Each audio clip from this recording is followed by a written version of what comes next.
And we are live. What's up, everybody? It is Ebontis here with the Last Word podcast. I got my co-host Ty, Guy, Travis, and a special guest joining us. LordCognito will be joining us shortly, so we are going to chat and catch up for a little bit as he is literally going to be coming in real hot to his seat around the campfire. Travis, how are you doing this evening, sir? Been busy having fun playing games, or what's going on? Doing great, man. I'm working on a review right now for a game that comes out on July 29th. That game is Xenoblade Chronicles 3. That's right. Yeah, I got my my copy of that game a month early, and I'm working my way through it. It is a very long game. It is a very long game, people, but I will Like have 200-hour review or something. It's going to be a 200-hour probably playthrough. That's insane. That is not a joke. It is probably going to be about yeah. 200 hours. So yeah, I'm a good chunk of the way through the game. I've had it for like a week. Other than that, my review for Outriders Worldslayer went up. I did a couple previews for smaller games this week that went live, and yeah, I'm on the grind, man. I'm on the grind. Also playing some Destiny. Yeah. Also playing Fall Guys and Naraka Blade Point. Has anybody played that? Pretty great game. So I haven't jumped into that one yet. It feels like Battle it would Royale. speak to me, but yeah, it's like I haven't. Pretty good. It's like a battle royale with some hack and slash Souls like stuff going on. It's pretty cool. Yes, G-Man, it is true. The Xenoblade cult is going to come to destroy me. I'm ready for it, man. I do not care. It's like unless it's a 9.9, it is not good enough when it comes to that game. That's what you said before. Yep, my review score will never be high enough for those fanatics, but that's okay. You know, like I gave it a 10. It should have been an 11. Thanks. I appreciate your. It should have been perfect 11 out of 10. Let's just say I learned a lot from the last time I reviewed a Xenoblade game. Let's just say that. I now know some of their holy cows I'm not allowed to touch, and I've decided that in my final review, though I will talk about whatever I want to talk about, I'm not going to show footage past the first 2 chapters of the game. I've already recorded all the footage that I plan on using in my review, regardless of what happens, because people are so sensitive about spoilers. If my mic is too hot, I can turn it down. I got you. I'll mess with it. Okay. I'll try and balance everybody out. I wanted to actually ask you before we get into Destiny, quick thoughts on Outriders Worldslayer. I got early access. I know you did too. You played it. You got your review out, and I think your score is fair. It's weird because I know we've literally talked about this before. Like, what is the value? Is the price okay? And you're like, I can't take that into it. What is it just for what it presents to itself?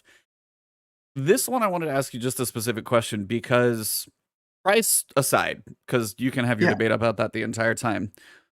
I feel like this expansion, it almost deserves a different value because if you buy Outriders now as a full package, I feel like it's one experience versus if you are a player who played like I did, played like 50, 60, 70 hours when it came out a year ago, and now I get this. I feel like those two people are going to experience this differently.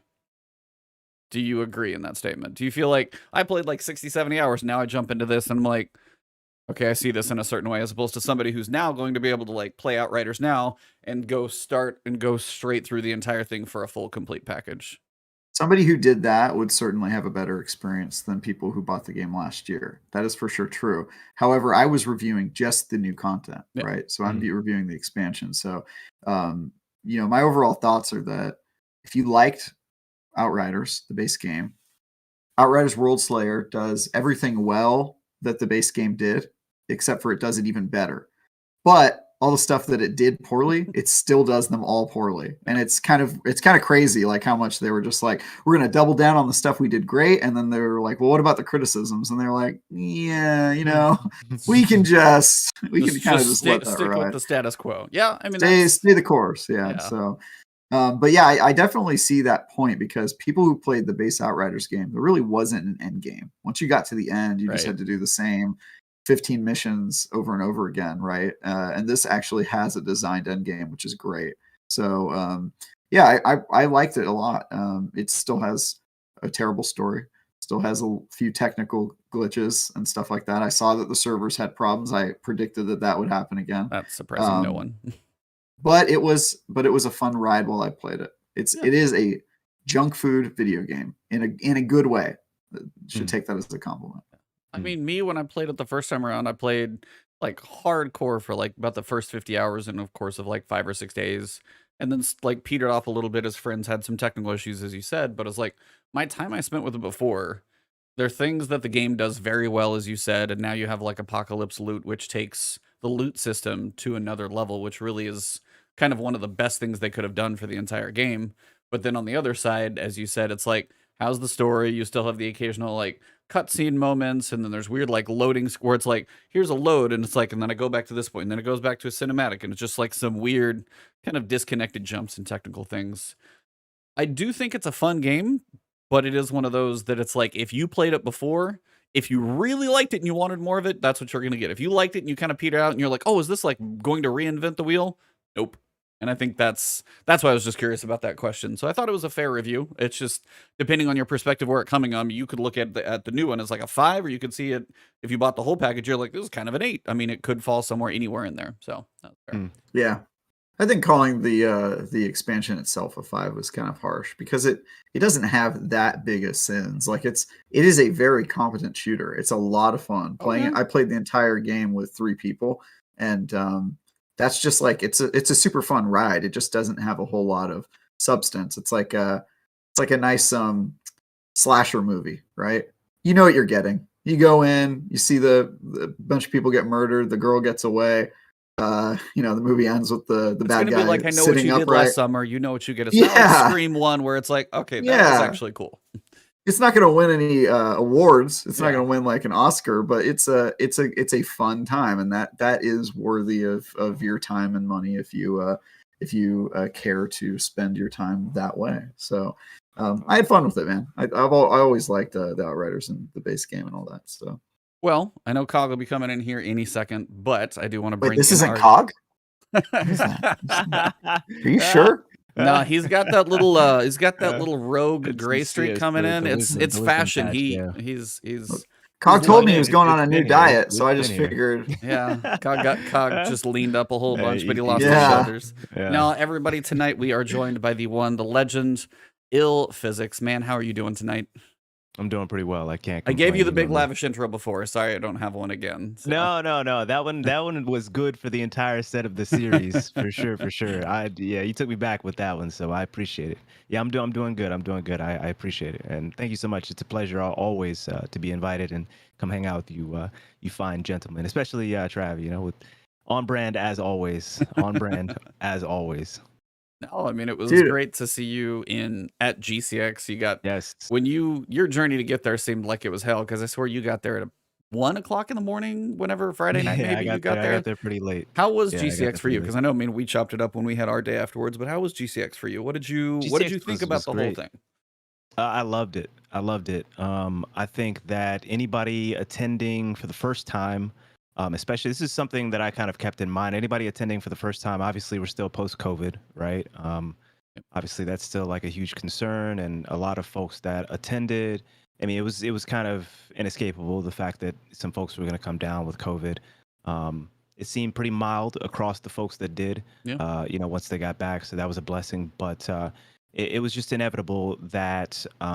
It was just a new beginning for GCX, right? As far as vendors, showing up, as far as, the density of activities and also just I thought it was a great showing as far as like, I think it went beyond my personal expectations on how many people showed up and what the actual attendance was, but I think everybody's always got to keep in mind that we're post-COVID. This is the first GCX, post-COVID. And so, for that, keeping with expectations, it was great as far as attendance by both vendors. Like I said, density of activities and things that they had for us to do, and as far as attendance and the folks that I was able to see there. But I loved it. It was my first GCX. Yes, it was a little bit of trouble, getting there. I had a canceled flight on Friday, but it truly wasn't as bad as some other folks were. Unfortunately had it. Like my friend Epic Dan never got to show up or something. Yeah, never got there. So really. Yep, never got there. He was. I hope he got his money back for the hotel. I hope so too. So, but it was beautiful. In the sense of just in my experience, at the very least, all the egos faded. Any perceived egos or actual egos faded. And everybody just seemed like they were all on the You same didn't talk to page. Travis very long, did you? Well, I only talked to Travis for about a minute. You know, it's common knowledge that after a minute, that's when Trav starts like, Yeah. you know, reminding you of where he works, how he works, you know, how great he is, how great his hair is, you know, things like that. You know, so I try to keep it to a minute anytime that we interact on a one-on-one bursts. basis. Smart. you know? That's how you Yeah. describe Smart, Travis. man. Interactions with definitely. Travis. That's a really good Travis friendship meta you've Yeah. developed. Yeah. You don't really get close friends out of that one, just a whole bunch of acquaintances, but it's what you can do. It's my specialty. And so but no, it was great because like I said, it just seemed like everybody was there to connect, everybody was there to kind of you know, just mix it up, have a drink, have a conversation, whether short or long. I didn't have a single poor interaction, whether it be with a you know, a peer, a creator, and you know, I was just taken aback by I've been to different gaming cons, I've been to anime cons, et cetera, et cetera. I've never been to a con before where folks recognized me and appreciated the community that I've built over the last several years. You know, so that was something that truly took me back for sure. And yeah, it was a blessing. It was a lot of fun. And when people say it kind of lit kind of a burning fire with regards to them coming back and creating content and community, it's true. It's true. You know, it was an inspiration. So Nice. Yeah, I mean, that's kind of I had one bad experience in 2019 with somebody who was like, "Hey, who are you?" I was like, "I think I know who you are," kind of thing, and they're like, "Oh, you don't know who I am." They were a little high on themselves, but that was one out of literally everybody I've met over the past couple of Was like it Trav? 2019. No, It was Trav? me, yeah. yeah, it was Was Travis. That was I was the pretty first time I met upset. him. That's why we brought him Yeah. on the podcast. Really, I Said, just you don't had know to. who I am. Yeah. Now he can't make. I that don't even excuse remember who anymore. it was at this point, but I would. You really I'm- don't? No, I really don't. I can't remember the Oh, name, and it's probably You're because just you're just being nice. You would remember. Yeah, I agree. Come I think on. I'd remember. I think I was like, I may, but there was somebody again. I didn't quite remember the name, and then they were so much of a turd. I didn't go look them up anyway after that because I was like, I'm not gonna go like figure out who you are. So I may know the name, but I probably could get it wrong. So I don't want to call the wrong person out. So that's why I never into. But no, I was like, Of same course. thing. Like so many people are so nice. You get a chance to talk. Like those who had booths were really cool to talk to, or their little booth section and everything. But I mean, just running into anybody in the bar was so much fun to chit chat with a bunch of people. So yeah, I can't wait for 2023. And I think, as you said, like GCX, COVID was kind of like a rebuilding year for a sports team. Feel like next year's enough of the FOMO is going to be in there for a lot of people to go back. We may not get Travis back, but a lot more people will probably be going. So it's a long flight from Cali for Travis. So It is, dude. and his britches are a little Florida. bigger. He goes to the big cons. GCX is not enough for the man who only wears suits, and Florida's too hot for a man in suits. So I mean, what are you gonna do? No, I'll go if Bungie goes. I just I need some distance from Florida after that. You get about It's a hot as year hell. and a couple months. It'll be August, so at least it'll be hotter, which is good. Yeah. I'm just glad they're not doing it in June because that's why I haven't been able to go in the past. Is they always do like it's either August during Gamescom or June during E3, and I have to cover both of those events. So we'll see. Yep. Well, Cog will be here probably any second, but I wanted to kind of catch up with you. We may do this a little bit out of order since we'll get him for some of the story stuff. I wanted to ask you with regards to this season. We know obviously massive Crucible player that you do. Can't pull Hawk Moon out of your hands unless it's just an odd day or some reason. So we know you love your time in PvP. I wanted to get your thoughts on this season's sandbox, how it's been feeling to you, if like all the uproar on Twitter is worth it, where the mods and everything are playing in. How has this season's sandbox treated you as a generally PvP player? I'll keep saying it. I think people are just overreacting in a lot of ways, man. This is not Stasis meta, you know. This isn't you getting frozen and it just objectively unrewarding first person shooter, you know, plays. You know, yes, the heal meta, the heal nade meta is annoying, but it's nowhere near that, man. Bungie has righteously, you know, nerfed and adjusted some strong special weapon outliers. In particular, there's a strong primary meta going on right now, and maybe that's the reason was since one hit kill weapons are on the decline, right? Maybe that's also the reason why. I mean, one hit kill weapons are on the decline. primary weapons, people are, whether they're peek shooting with them or whatnot, they actually have to get multiple shots into the enemy in order to take them out, allowing folks that want to heal, to dip back behind cover, heal, or whatever. So maybe that's the frustration is the one-hit kill weapon usage rates, dipping, while the ability for people to heal and to come back for second and third chances is increasing based on these, these heal mechanics. But I just think people are taking for granted what's being thrown at them. Honestly, I really do. I deeply, deeply, deeply feel that that's the case, and I think that people need to continue to give.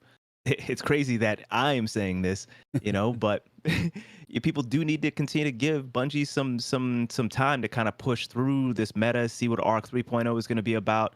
But I'm having a blast for the most part. Yeah, there are definitely some days where the cheese gets a little bit too much for me, where, I mean, that's Destiny. My buddy Lunar has said it right. Destiny is rarely in the best state where you could take the most competitive game modes and competitive elements of the game, mix them all together in something like a flawless pool or 5500 comp, and distill that down to the degree that you're going to get rewarding gameplay.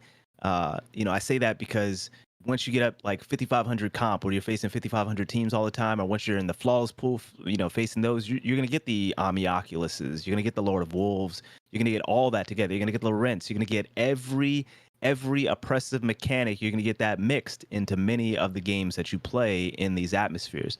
So yes, that's always kind of something on the on the backdrop you have to keep in mind. But other than and those things, definitely I play those atmospheres a lot. I don't play a lot of flawless pool just because I don't subject myself to that. I'm not gonna. But I have been playing quite a bit of 5500 comp and doing a comp help and things like that. And there are days I definitely have to take a break. But I think if there was one message from me with regards to this meta, is it's an overreaction, and people just do not.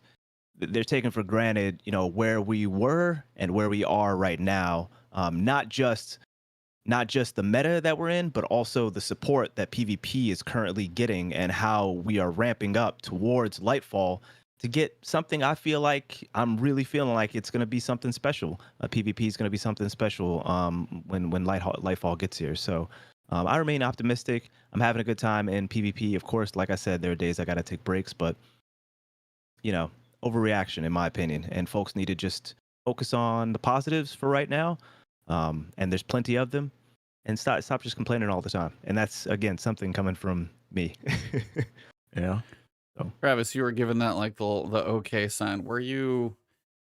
How's Crucible been treating you this season? I don't think we actually have gone into that as much. I haven't played a ton, to be honest. Yeah, I've sort of fallen off it a bit, although what I have played. So I will say, first of all, I think people should be complaining, because that's how the game gets better. I'm a big complainer, big advocate, and that is why they should delete Warlocks. You came in on a good. You came on a good part, Cog. Oh, did Cog just enter? Oh, I didn't see Cog enter the chat there. I was just talking and finishing We can't hear you. We can't hear you. Yeah, I was just finishing my 20-minute monologue. So yeah. Good. Cog is. Hey, Hill, how you doing, buddy? Look at me. Hey, Hill, how you doing, buddy? Yeah, and I just want to clarify again. I'm not saying, just like Travis, I'm not saying that folks shouldn't complain. I'm just saying there's a lot of it. There's a lot of not recognizing how far we've come. That's all. I feel 100%. So that's what I was going to follow up.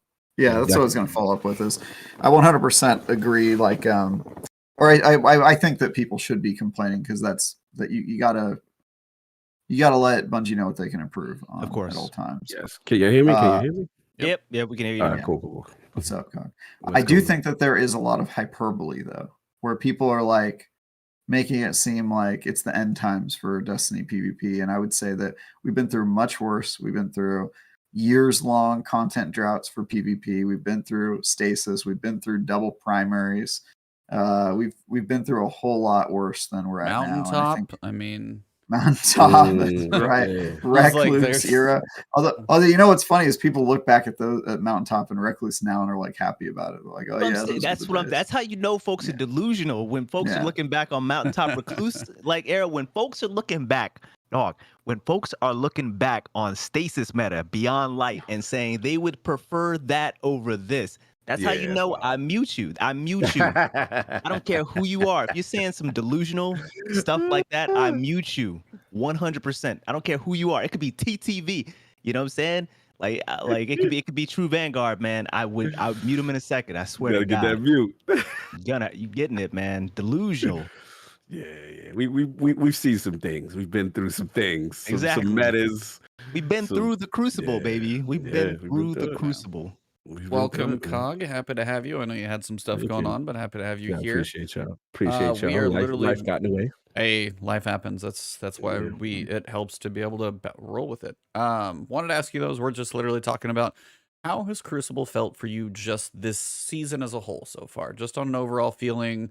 People complain about the mods and all that stuff. Just kind of how's it felt to you? Not the trash fire that is Twitter's replies and things of that nature.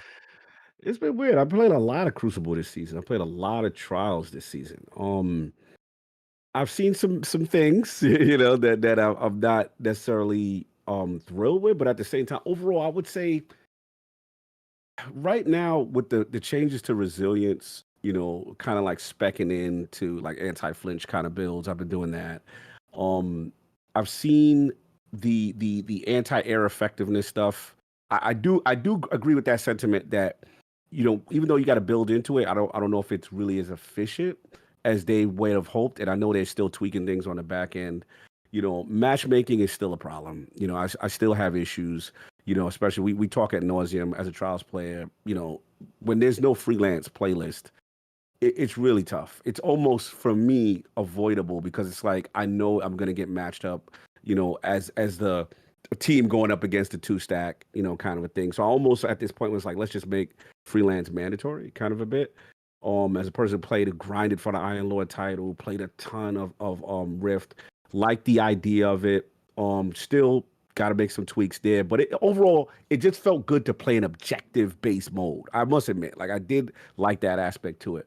So look, is it where it needs to be? No, there's still some things that needs to be improved in the meta, but is it like the overall worst meta I've played? No. Is that we've definitely, like Physics said, like we've been through some really horrible metas, and the only thing I would say right now is I don't know what's going on with No Time to Explain, but I'm down with the team because I am pinching heads. Somebody was pinching my head because I had, bro. Let me tell you, he's on it. He's on it, man. You want a dose, man. You want a dose. I'm adapt. I will adapt. I came in there thinking I'm God tier.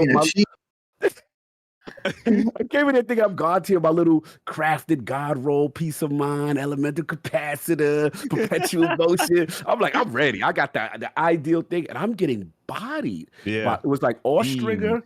Yeah, Austrigger and peace of mind, which is getting me out of there. So I'm like, you know what? Let me dust this off right quick. Let me see what has happened. And I'm like, oh man, this is nice. This is nice. SMGs are very nice right now. Side offs are very nice. Very good. And the last thing I'll say is I gotta say RIP to the shotties a little. Cause like, it's like running down aping. Yeah, it's not working. And they got me, man. I'm a Lord of Wolves guy. They finally got me. They finally took you out. You deserve it. You deserve it. Dude, I know exactly what type of player you are, Cog. Tell me what type of player. Lord of Wolves. An adapt. I know exactly what type of player. No, he's an adapt. He's an adapt. You know what that means? Adapt just means I'm gonna pull out that cheesy shit. Yeah, I mean, it's exactly what it means. It means I'm gonna shadow dive relentlessly until right. Yeah, right. I'm gonna watch this cool guy video real quick. Okay. Well, that's the thing to do right now. All right, I'm on it. Yep. Got it. I love it. Hey, you have fun. Period. Hold on, let me get my clan right quick. Shout out to Buddha Town. He said, "Ebontis, you don't play Destiny. Stop it. I saw you last night." Oh, Back for Dead. He said, "Hey, Buddha Town, just play with his more popular content." I don't even get that. I get accused. Hey, I gotta ask Cog a question. What's question. So I need estimated time of delivery for your Crocs, sir.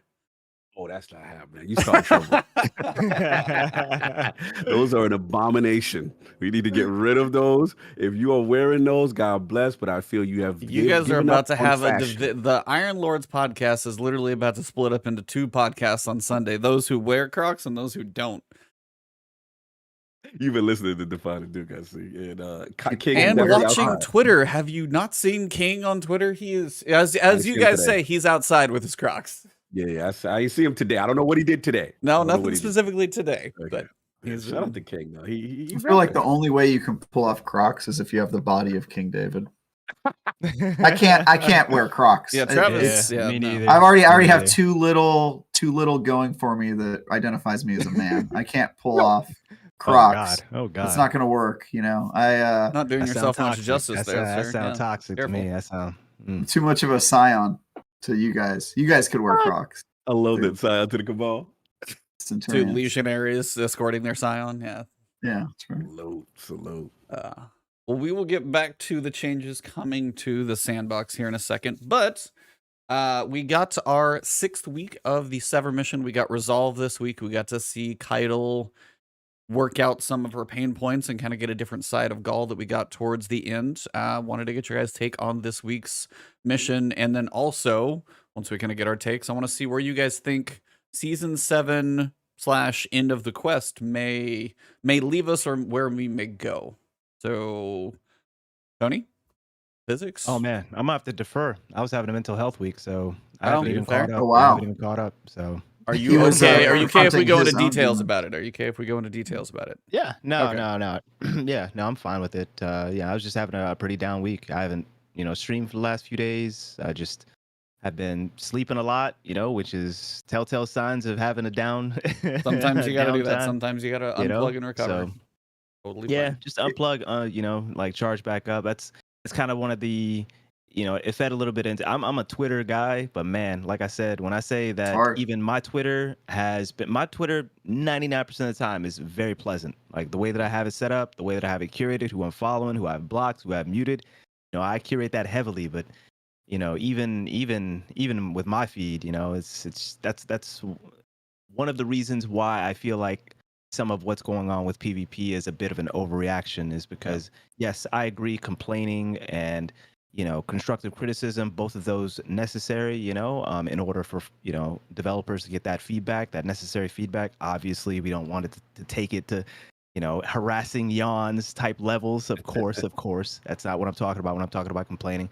But it's just gotten to the point, that it's just, I feel like it's a little too drawn out, a little bit too much. And like I said, So you're saying that your trauma takes the form of a toxic Twitter user / commenter. So Caiatl has Gaul floating over her, right? Okay, we're singing back. Okay, I'm And listening. you've got like a whiny, toxic YouTuber or Is this the Twitter anime commenter. profile picture, as Mercules would say, or something like that? So, but anyway, yeah, it's just been kind of a tough week, and any sort of like excess negativity, I don't want that to like steal my energy. So I've just been kind of block that out as much as possible, get some rest, and try to come back strong. So I feel we'll throw down some definitely better resonators for you here. today. Well, I appreciate that. Shout out real quick to Like- Necromancer I like- Zale. Been enjoying the Cabal assistance in these last 2 missions. I actually did want to shout that out.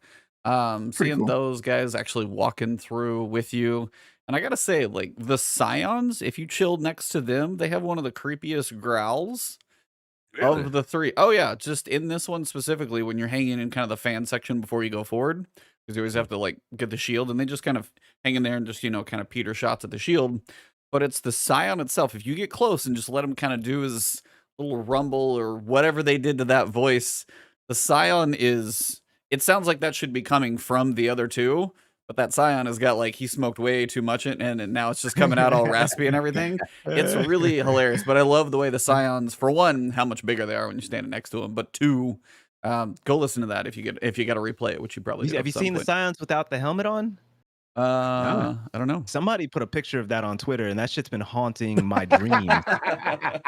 Y'all seriously haven't seen that? Just go. I never seen it. If y'all are ready for like a cursed evening, like go look that up. Like a sign without the helmet on. That's horrifying.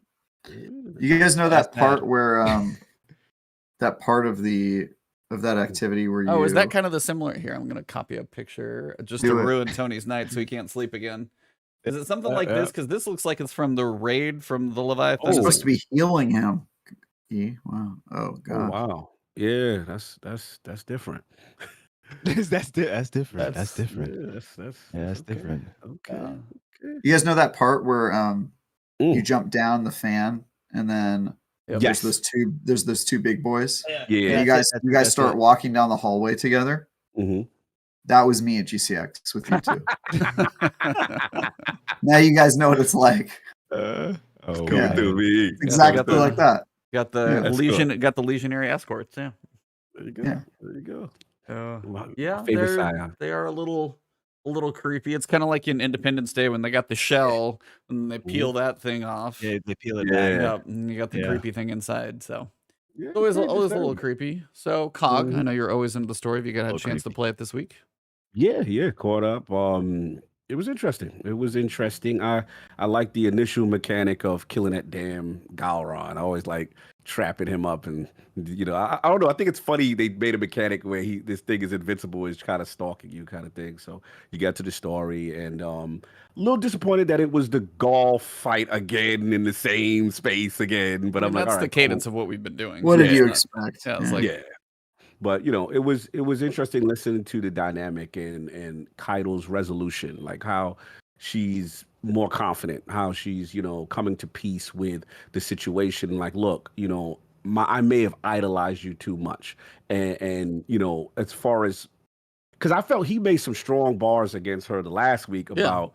Look what you got the Cabal. You're following Lightbearer. I thought he had strong arguments the prior week, but this week, she's coming into her own and was like, "Look, that what you guys did, it failed. You got killed. You got absorbed by the travel."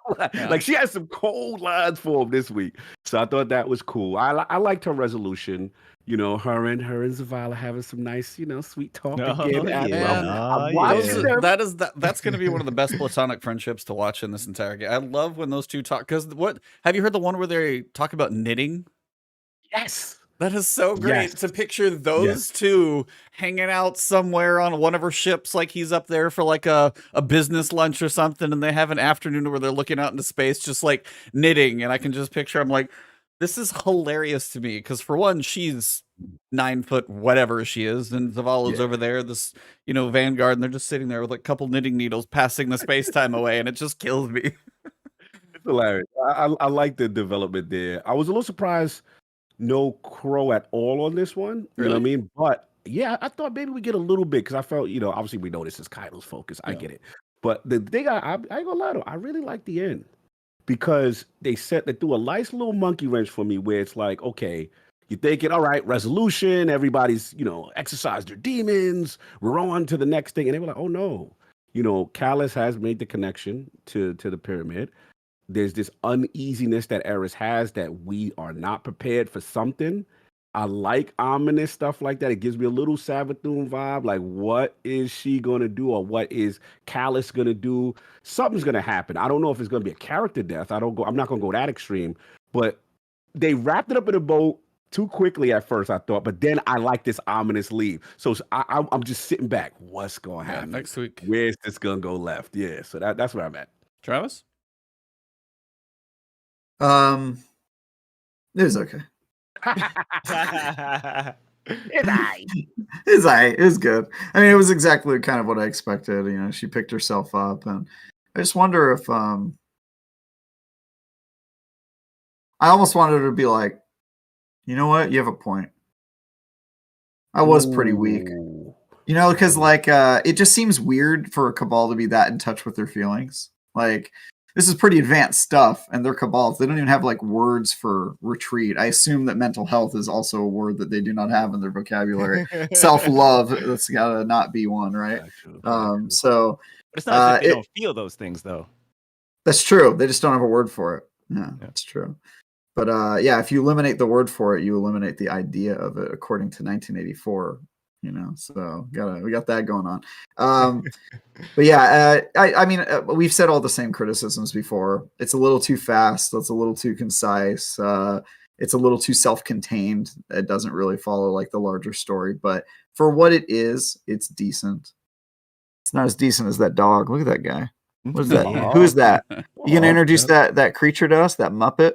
She's What's been that? wanting to jump up for like the last half an hour. This Yeah. is Pretz. This is my baby girl Pretz. Is it Pretz? like short for pretzel or? It's actually a Japanese snack. So if you've heard of Poke Sticks, if you've Yeah. heard Oh, of yeah. Poke Sticks, Yep. yeah, it's the sister snack to that.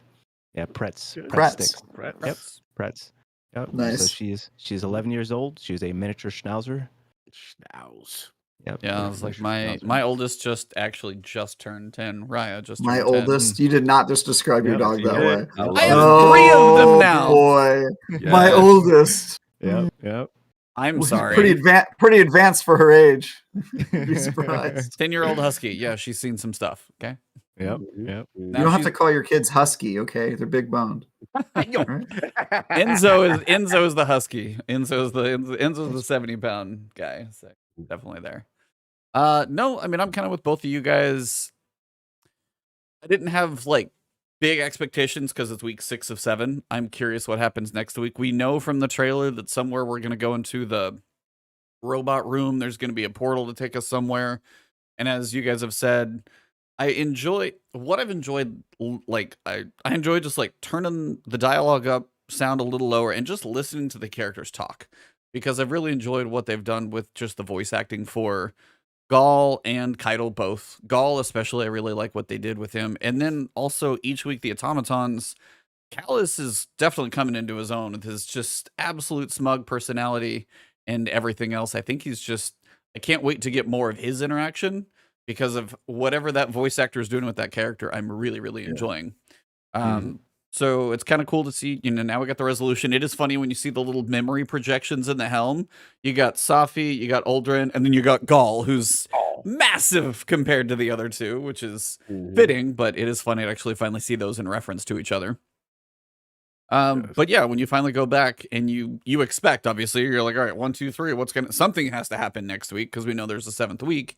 And then Eris doesn't seem to quite know what's going on. So are we going to go back into the pyramid? Are we going to like teleport from the Leviathan to the pyramid ship in week 7 and go have some interaction in there where we fight a different nightmare that's maybe ours? Or is this a point where we get like, a nightmare of kind of like what we faced before we went through Garden of Salvation? Are we going to face some kind of like copy of ourselves?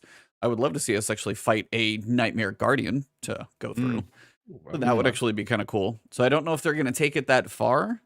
But again, also, as you guys are saying, I feel like this is kind of a catalyst to set up whatever something towards Lightfall is going to be. So I don't know if we actually do get a tight resolution. It may be something that we might sever a connection or something may linger.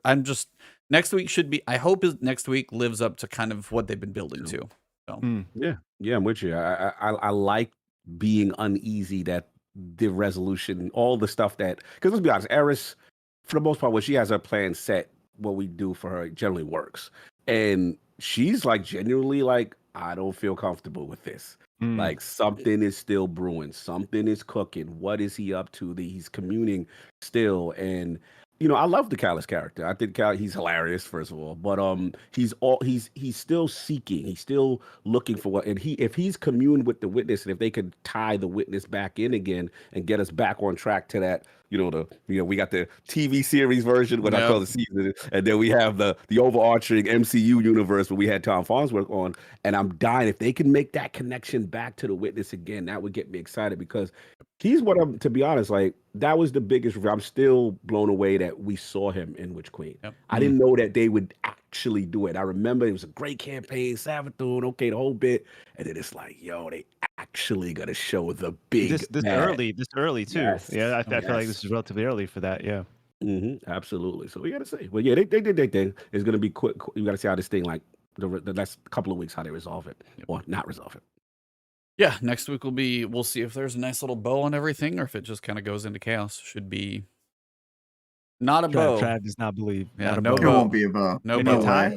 I mean, It'll I be like- honestly hope it's not. That's kind of the thing. I'm with you. I hope it's not perfectly wrapped up in this little like seasonal package. I hope it's something happens that takes us forward. That's what I'm hoping. I got a Travis question. It'll be somebody going, it was all the darkness the whole time, the witness. And that'll be it. What do you like think, those things where Trav? it's like it was just a dream. I don't know. I was going to ask you, like, what do you need? You think we ready for a character death? Well, that's too much. They won't do that off season. Unless it's the factions that they're literally just getting rid of, as Tom told us. Those will, Like, those yeah, will you can just die. wipe those. Just erase those from the character list. It's fine.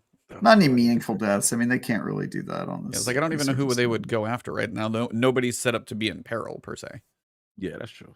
Are they going to wrap that? Are they going to wrap that up as far as like the factions? Are they going to actually wrap that up in some sort of like storyline? I think the factions are all. Yeah, factions are done. Like Lakshmi died, and the other ones just bailed, right? Yeah, they bailed. Yep. Yeah. They bailed, even though one of their organizations literally existed for the explicit purpose of not bailing, they just decided that they were going to make that entire faction bail because that was a good storytelling. 100% with you. I did not like the new monarchy. Hideo would not do that, in my opinion. Now, what's funny is everybody did what Dead Orbit would do. Like Dead Orbit totally makes sense. Make him leave. Yes. New monarchy should have stayed in some capacity. Future war cult should have all been brought to the guillotines. I think that they had a wow. I mean, they should have. They were traitors. Outriders, they have quite a. We need a strong last city. Okay, either we have laws or we don't have laws. illPhysics. What are we gonna do in this last city? Okay. They were out of pocket. Lakshmi was out of pocket for the revolution. Oh, yeah, she got put down. We got these fallen immigrants coming across our borders in the last city. We got to do something about it. Tired of these falling at the soda machines down there. They do look like they're just layering down there. Every time y'all can't tell me like every time you queue into like the area, like that second area by the drifter down bottom, and they're just hanging, the fallen are just hanging at the rails right there, that you don't feel something. You know what I'm saying? Every time you walk into the helm and you turn by those two big Cabal by the door, every time I'm like, whoa. It's just like a split second reaction. I'm like, yep, you're still big and you're just hanging out in here. Are racist. Y'all are racist. That's what I'm alluding to. I'm just like, no, it's what are we doing here? What are we doing here? When he walks into that quarantine zone with the two big Cabal, he clutches his glimmer a little more tightly. He hides his exotics a little bit. He's worried about them. I'm dead. I roll my windows up. That type of. Listen, man, we got to get rid of these inherent biases. In all seriousness, they created an atmosphere that was pretty consistent. Yes. That's what I was trying to get at. They created an atmosphere that's pretty consistent with the feeling and like how some of the characters like Lakshmi were talking about, the immigrant fallen and things like that, So that's what I was kind of you felt that when you entered the city, like the placement of these characters. Like what are they doing here? What are they doing here? So and then you have to push back against that, of course. It's interesting. It's interesting. It is. No, it was a very intentional, obviously intentional. 100%. Yes. Yeah, it's just funny to see. It's just funny to see after that story passes, then the actual players describe the process of now sharing space with those people, and they're like a little bit like, this is going to take some getting used to, and you're like, oh my god, you guys are like my grandparents, you're this, it's kind of crazy. Yeah, that's true. I love the fact that Bungie did push an interesting narrative into little real life situations into it, because let's be honest, we've been fighting these guys for so long, right? It's inherent. It's what it really resonates with me. When I had to do the new light stuff over, because I had to create other characters to get the Iron Lord title, because I wasn't going to do it. I literally broke my own rule for that title. And I'm playing. Wow, you did that. He said it. Yeah, I did it, man. I refused. I was going to do Warlock life all day, and I was like, wow. No, do it. This is like learning that Bruce Wayne did kill like one or two people. Like this is. So I'm going back and I'm listening. And it's like, it's so ingrained into the initial story of Destiny, of the Fallen being the enemy, and and then obviously Red War campaign, and now to see how far we've come with a Mithrax and a Caiatl, you know what I'm saying? It's interesting to see, man. It's not as simple anymore. It's not as simple anymore, and that's great. That's great. Absolutely. So yeah, It's not great. It's not great for new light people, by the way. New Oh light man, people no, confused no, as it's all it's else, man. I'll tell you, they got to be. If there is a single like demographic of player that I am the most both concerned for and that I feel for is new lights, man. Like, yeah. Even before the How? PvP. Oh, most definitely. Even Yeah. before the PvP. It's like Yeah. how do we even like? You really need somebody to hold your hand for. Here, I've got homework for weeks, you. Here's weeks, 6 man. hours of Fife's Everybody should channel to buddy go up. watch. Everybody should buddy up. Yeah. Yeah, Like, no, it's no. not even YouTube. You can't even do YouTube anymore. Like you literally need somebody to buddy Yeah. up with you. Every and new to guide player you that through signs that in rough. is assigned a mentor. So when you log in, Yes. you're like, hey, Yes. this character seems to play at about the similar times as you. You're there in your fire team constantly. Take them with you. Talk to them. Let's go. Exactly. Every new Devil's advocate. Devil's advocate. Let's go. If you were an actual Guardian who got rezzed present day in the Destiny 2 meta, you also wouldn't know what's going on in the story. And there would be no way to easily catch up. So maybe they're going for realism. They go for realism. Going for realism. They're pure experience. All right. It's a pure experience. That's right. One of the better arguments I've actually heard. I'll be honest. Because at least realism wise, but on the other side, it still sucks for him. So it does suck. It is a terrible game design. I was like, that's choice, actually but, one of the better ways I've heard it phrased that you could play it off in the lore. But on the other side, yeah, there's so much amazing stuff. Because I mean, we had Tom on a couple weeks ago, and he was talking about in the Red War missions, the one where you walk slowly and the music is slow and your power has been stripped from you. I'm like, the feeling in that mission is like. I was like, I'm sorry, Destiny 2 is doing what to me right now? Yeah. And that's not even there. They don't even get to be part of Cade going through that experience. We don't get to see Aldrin turn it. There's so many major pieces right now. They won't know who the Colonel is. Well, yeah, that's the worst part. Yeah, they won't ever be able to go to, the arcology on what the hell is that stupid planet? Arcology. That was a beautiful Titan. I was just talking about that on stream the other night. That beautiful. I love that place so much. I forgot about that planet. I know. Right? Savathun's song is still to this day my favorite Nightfall. I love that Nightfall so much. Such a great Nightfall. What Nightfall? Savathun's song. Doesn't exist. Never heard of it. Oh, okay. Yeah. If you can't show me the strike, it's no. Not You're real. right. You're right. I'd have to really go back and find something. Go back and find it. Yeah, man. Yeah. I like that one too, man. I played that one a lot. I love Sloan too. Like I love Sloan. Yeah. Sloan. But yeah, I love Titan. Pacifica. Shut up. Titans are boring.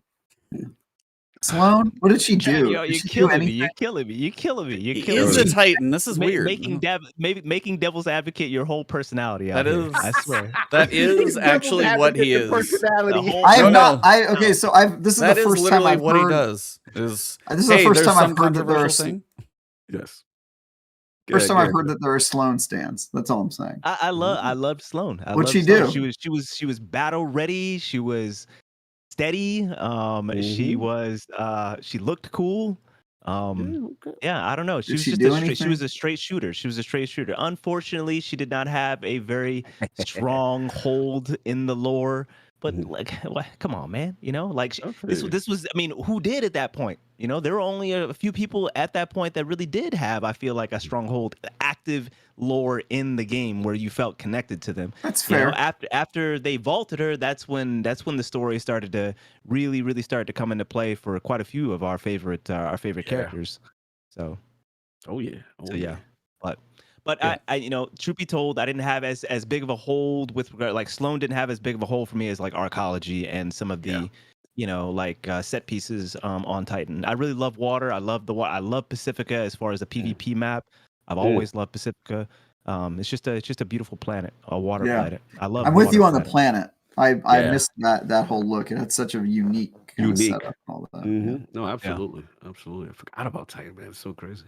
Yeah.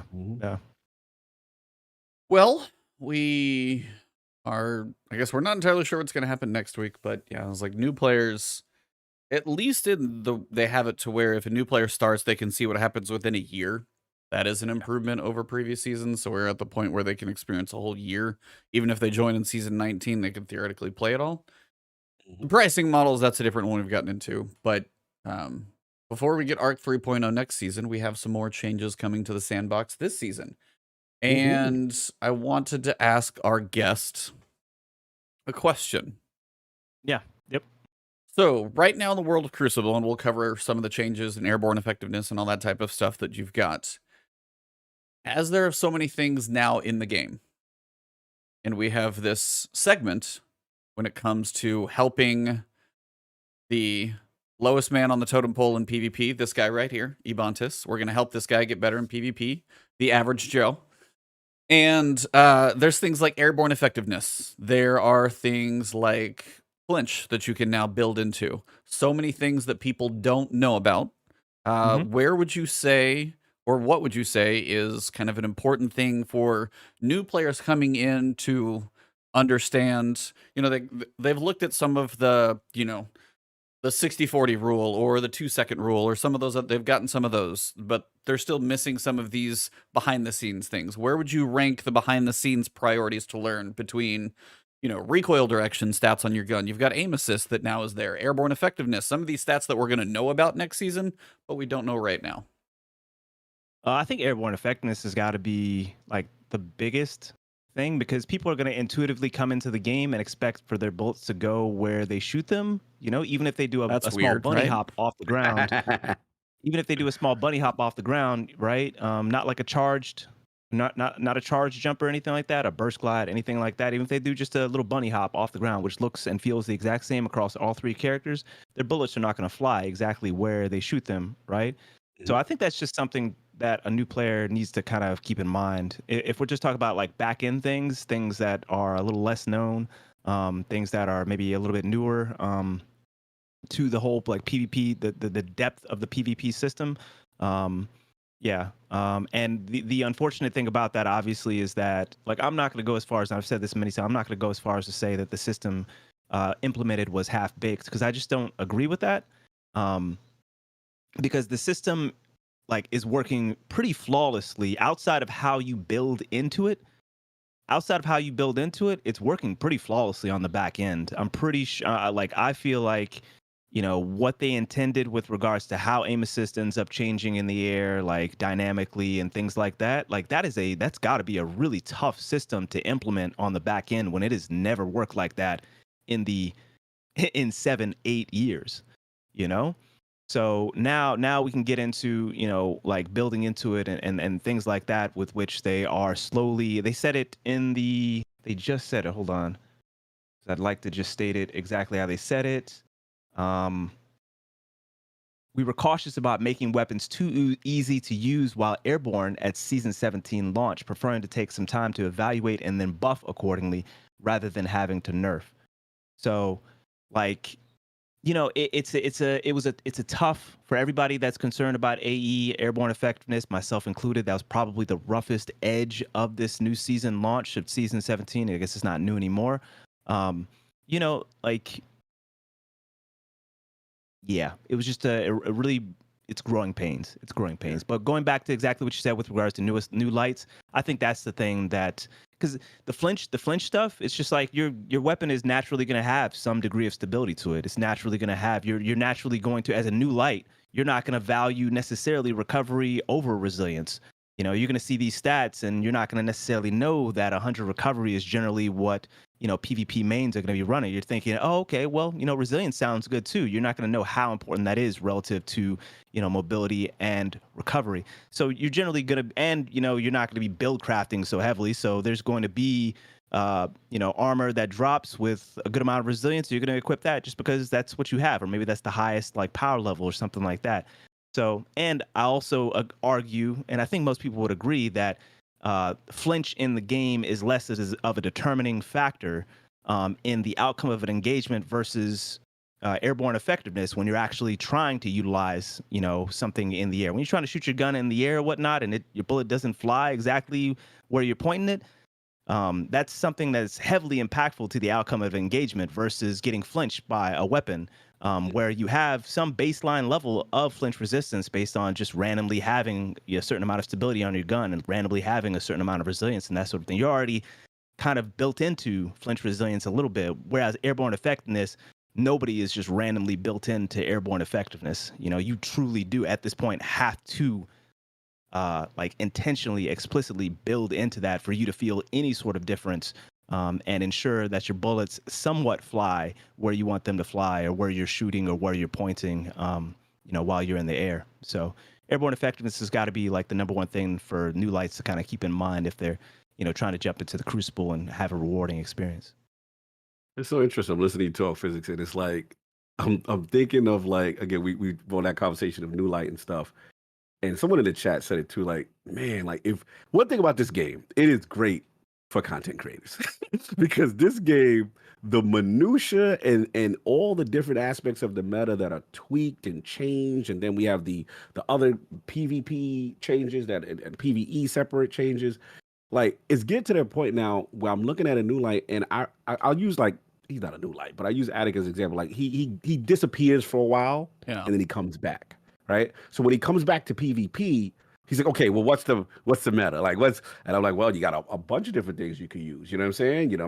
What you call it, the head cans are now in a good place, or this RPM SMG is in a good place, that kind of thing. But I feel like every season it does change, which the creator in me, the meta lover in me likes that.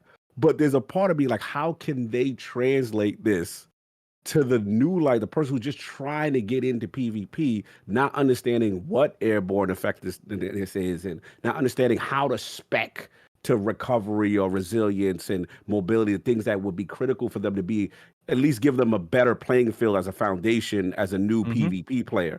And that's the struggle. I'm like, and someone said in the chat, like, has the game, I'm gonna bring it to y'all, bring it to you, E, like, has it gotten so complicated, like, that we can't really explain it, and then they change at such a cadence every season? Like, how does the new light guy be able to compete in PvP? I mean, Like, that's the hard part for one. We already covered story. They might feel lost is probably almost even a nice term at that point, depending on what piece they're stepping into. They're like, hey, where's Caiatl? Where's she coming from? Okay, we had this other season. We didn't know what was going on. But I mean, if you sit there and you break down what is in like a Mercules spreadsheet, you've got cones and accuracy angles, and then you've got airborne and when you jump, and now you've got aim assist, depending on what your input method is. And then, like, even the way the stats work now, it's like if you jumped in and you actually went into, if there was even a tutorial saying, hey, range is going to extend how far your weapon is effective, both, the drop off distance and those types of things. Stability, the longer you hold down the trigger, the recoil direction, which you can't even see in the game. It's going to veer left. It's going to go straight up vertical. None of that stuff is explained to a player basically ever. So when you get to a point where a new player comes in is like, hey, I point my gun and shoot, cool. But then it's also, how do I figure out how all this stuff works? And part of it, some people can say, is like, okay, well, you can sit there and fire a gun at a wall and be like, okay, this thing goes left.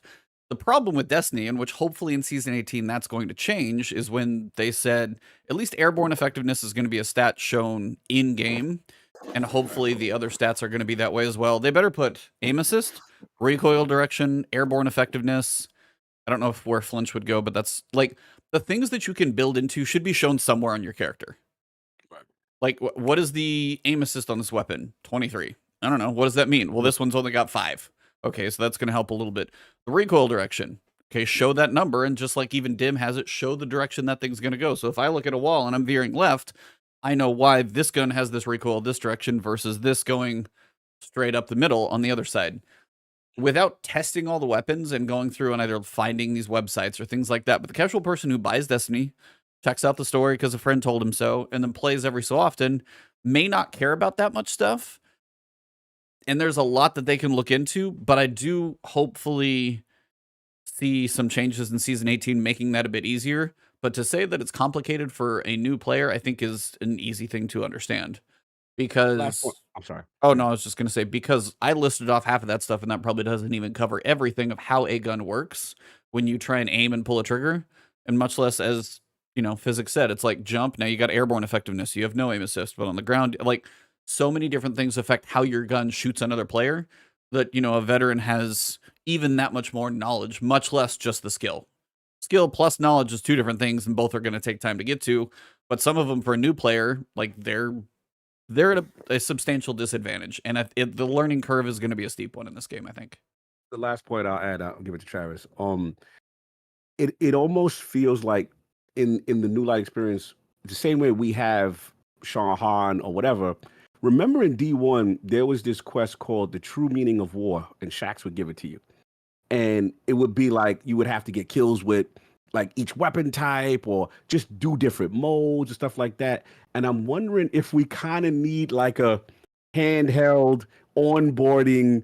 Obviously, it's not going to be, intricate with all the different statistics and minutia, but just to get someone confident in feel of how things work from an archetype standpoint, I think that's a mission. Like, because what I'm getting at is that I feel like a lot of people, they'll play it, they get demolished, and they're like, nope, I'm good, right? And they won't put in the work or even try after having that negative experience.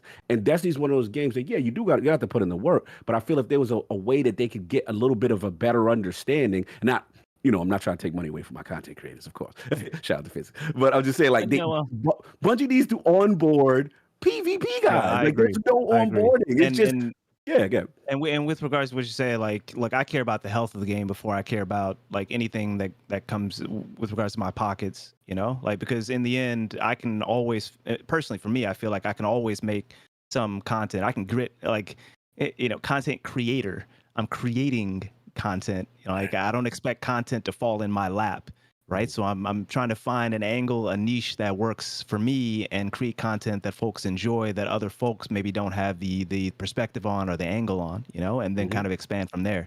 So I care about the health of the community and the health of the population and the health of the, the gameplay experience. That being the case, I'm 100% behind, like them giving some sort of like onboarding experience, because knowledge is power, right? To just use a simple cliche, knowledge is power. And so when folks know more about how a gameplay loop, how a game is going to operate when they jump into it, then they can set expectations. And when they set those expectations, and the game operates according to those expectations, even if it is not the most, even if it's not immediately the way that they would want it to be per se, but at least they know, ahead of time, then they can make more better decisions about whether they want to stick with it or not.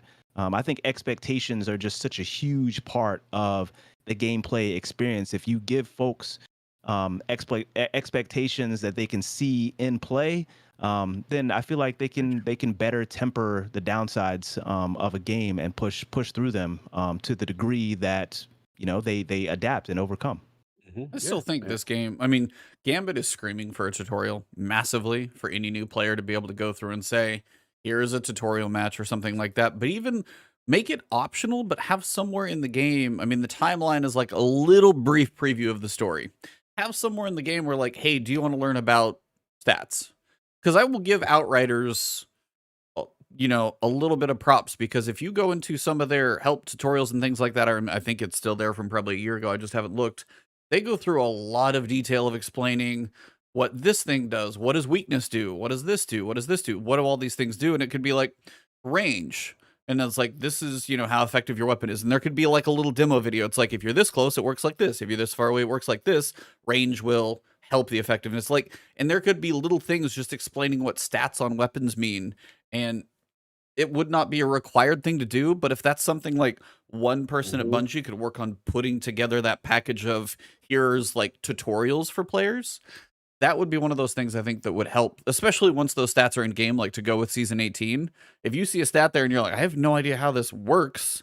And it's like, and they could put that stuff in a game and be like, what does your reticle look like when you jump? What is it not? And there's your Fallouts and the other people who are doing that. But it just would be one of those, it's a big ask. I get that. Don't get me wrong. It's a big development ask. I get that. It's like, I get that. But like the way that Destiny is going to like thrive as a franchise is still getting players to try it, which is a hard enough hurdle between the weird pricing models that we have. And then obviously when some content goes away, they hear these things and the war stories about it. But on the other side, if somebody does try it, some of those tutorials could be in there and be like, hey, you need to go do Gambit. Okay, well, you don't tell them how to play Gambit. You just say, go play. That's it. I mean, you don't even say, hey, go pick up the motes. When you have 5, you get this happen. Unless you like have been reading TWABs or go look up a tutorial video of how Gambit works on YouTube, there's not much in there. Solo players is like another discussion, but that's thing. Brief overlays during loading when you fly, like a sentence or two, you press A, kind of thing. I mean, to a point, but I mean, you do Yeah. for something like Gambit, this PvPvE mode, there needs to be some kind of explanation. Travis is laughing at me the entire time. Yeah, So Travis is cooking. I got something for him. and you too. guys Go probably ahead. think everything I'm asking for is completely stupid or not going to happen because it's just an extreme request. But it's just, it would be nice for that new player. We already know the story is a hurdle. Let's make some of the mechanics in the game somewhere that they can find. Even if they're tucked away on like a help page, it doesn't have to be front and center. But if they went and looked, they might be available. Well, I'll just state one small thing before we toss it over to Travis and let him bring it home for us. But one thing I will say is everything doesn't have to necessarily be spelled out too. Why? Because I'm going to give you an example. There's a certain fragment on the Solar 3.0 subclass. That fragment says when you get a solar weapon kill, I believe it's a solar weapon kill, you equip it. When you get a solar weapon kill, it gives you restoration. Restoration is the perk whereby you get max recovery for a certain amount of time. It's like, and it stacks, but let's just move beyond that. And so, but that's something naturally that I'd want, so for example, I've been using Mindbenders a lot, which is a solar shotgun. So I shotgun one person, there's another in front of me. If I have all this stuff equipped, if I have that fragment equipped, I have Solar 3.0 equipped, and I have that solar shotgun equipped, then I get max recovery, instantly start getting recovery after that first shotgun, and push into the next one to try to get that hero moment for that second shotgun, maybe get into a third one, there's 3 things that I need to have equipped, in order for that whole process to work, but it's intuitive. I don't have to think about it. So I look back at one of my clips, like a couple weeks ago, and I'm just like, how did I just push through 3 enemies like this? And I realized that restoration got procced. Not only did restoration get procced once, but I ended up killing a second one, with my shotgun, and I think it might have procced twice. You'll and it ended up extend it pushing with that. through, and I immediately went into a hand cannon fight that I thought I was going to lose or at least trade on, and I didn't, because restoration was still helping me out with getting my recovery back, with getting my health and my shields back or whatnot. So, there doesn't necessarily have to be like an explanation for all these new mechanics if it kind of benefits us in the gameplay style that we're already that we're already playing, right? Everybody's trying to push into that second, that third in order to get that hero moment. And so if you do that and you take that risk, then there should be some benefit if you equip, a few things, 2 or 3 things. I think that's really nice. So I think that's something that has been included in Void 3.0, Solar 3.0, some aspect of it. And we don't need explanations for that. It's just intuitive. Travis. Yeah, I mean, I guess the reason I've been quiet this whole time is just because I agree with a lot of what you guys are saying, and you guys are kind of spitting facts. Like, I think one of the things a lot of Destiny players forget is how complicated the game is because they live in the bubble of Destiny and it all makes sense to them, and they learned it gradually over the course of 7 years and all that stuff. But all you have to do is talk to somebody for 5 minutes who hasn't played the game, which typically when I do the Destiny reviews, I'll just bring in like whatever friends are around me. I'll be like, oh, you guys free this Saturday? Let's get through the Witch Queen campaign together. I need to, record footage for the review or whatever. And when you bring a new person into the game, it is really a surreal experience. And I think, some places they probably could use a tutorial or at least a page where they could explain some things. Some areas they could stand to just make those systems more intuitive in some way. But they can't have what they have now, which is like the remnants of 7 years of systems that have been made and unmade and tweaked and retweaked to the point where they are almost impossible to navigate for the average player. I think part of it is probably, do you put all your development time into building out a system like that to explain the game to other players when the natural solution is that their friends just tell them how to do it, right? Because I don't think Bungie is designing Destiny to be a solo player's game. And I think that the fact that they don't have a tutorial or systems in game to explain a lot of these things kind of tells you what they think about it, right? Because if they built those in, they'd be like, yeah, this is a solo game you learn to play on your own, but they don't feel that they need that because they have this free workforce of other Destiny players that are training the next generation of Guardians how to play the game for them. And so I think that it really comes down to that. And I hope that they'll reconsider that, because it is sure hard to grow the Destiny community when it's so hard to get your foot in the door. And I do think it's one of the areas they may need to. And I know I've talked to you guys about this on the show like 50 times because I talk about it every time I review Destiny content. Is like, dude, playing this game as an outsider looking in, you know, I try to write reviews for the average person, right? Not necessarily just talking to the bubble of you know, devout Destiny players. And when you look at Destiny from that way, there's a lot to be desired. A lot of that, I think, is story because we just got done talking about it. But the content vault has ravaged the Destiny story, which makes it difficult. But yeah, we'll see if they make any changes to it. Everything about the way they have their business model built right now tells me that this is not a priority. Go ahead. No, you're good. And that's a shame. That's a shame. It really is because it coming specifically from a PvP standpoint, it has to be. You know, like you talk about ravage, and our population is just getting ravaged every single day. Talk about it.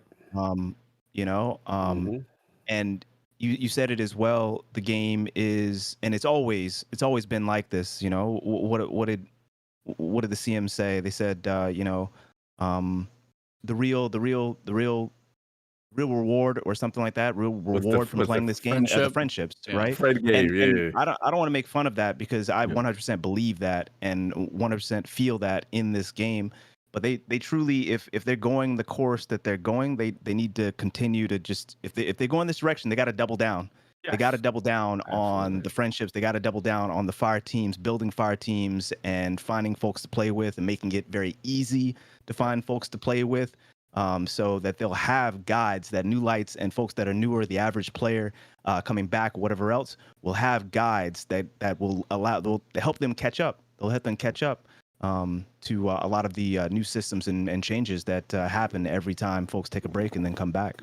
No, absolutely. And the one thing I'm actually giving some props to Halo Infinite, because one thing that I would love them to do is, as a person who's not the greatest Halo player, and I love Halo, but I'm very You can say that again. average to below average. That's just how it is, right? And you know, it could be daunting when you know you're getting outmaneuvered and you're really getting fragged a lot. So that bot mode got my confidence up.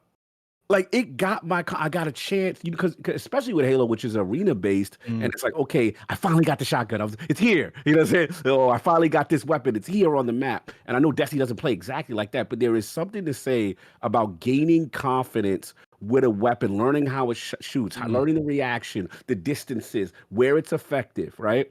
And then you start as a new guy. Okay, there's a sensation mentally when you kill someone as a new player that you're like, okay, I can hang. Isn't that what PvE is for, though?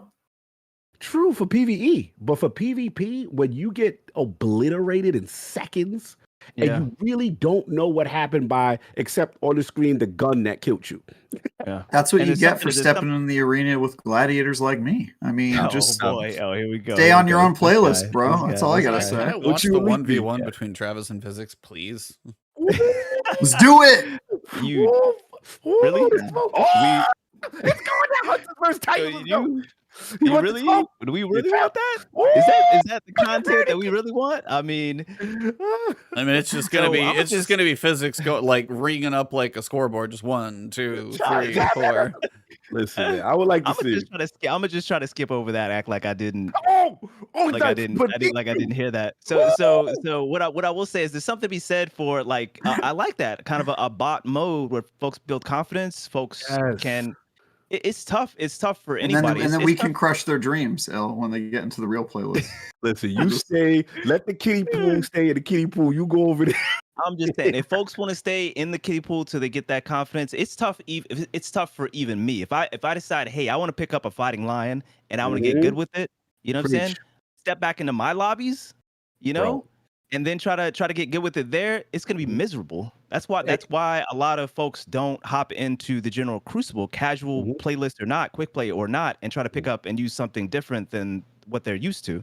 It's tough to play off meta, but it's even tougher when you gotta learn the off meta in this meta, you know?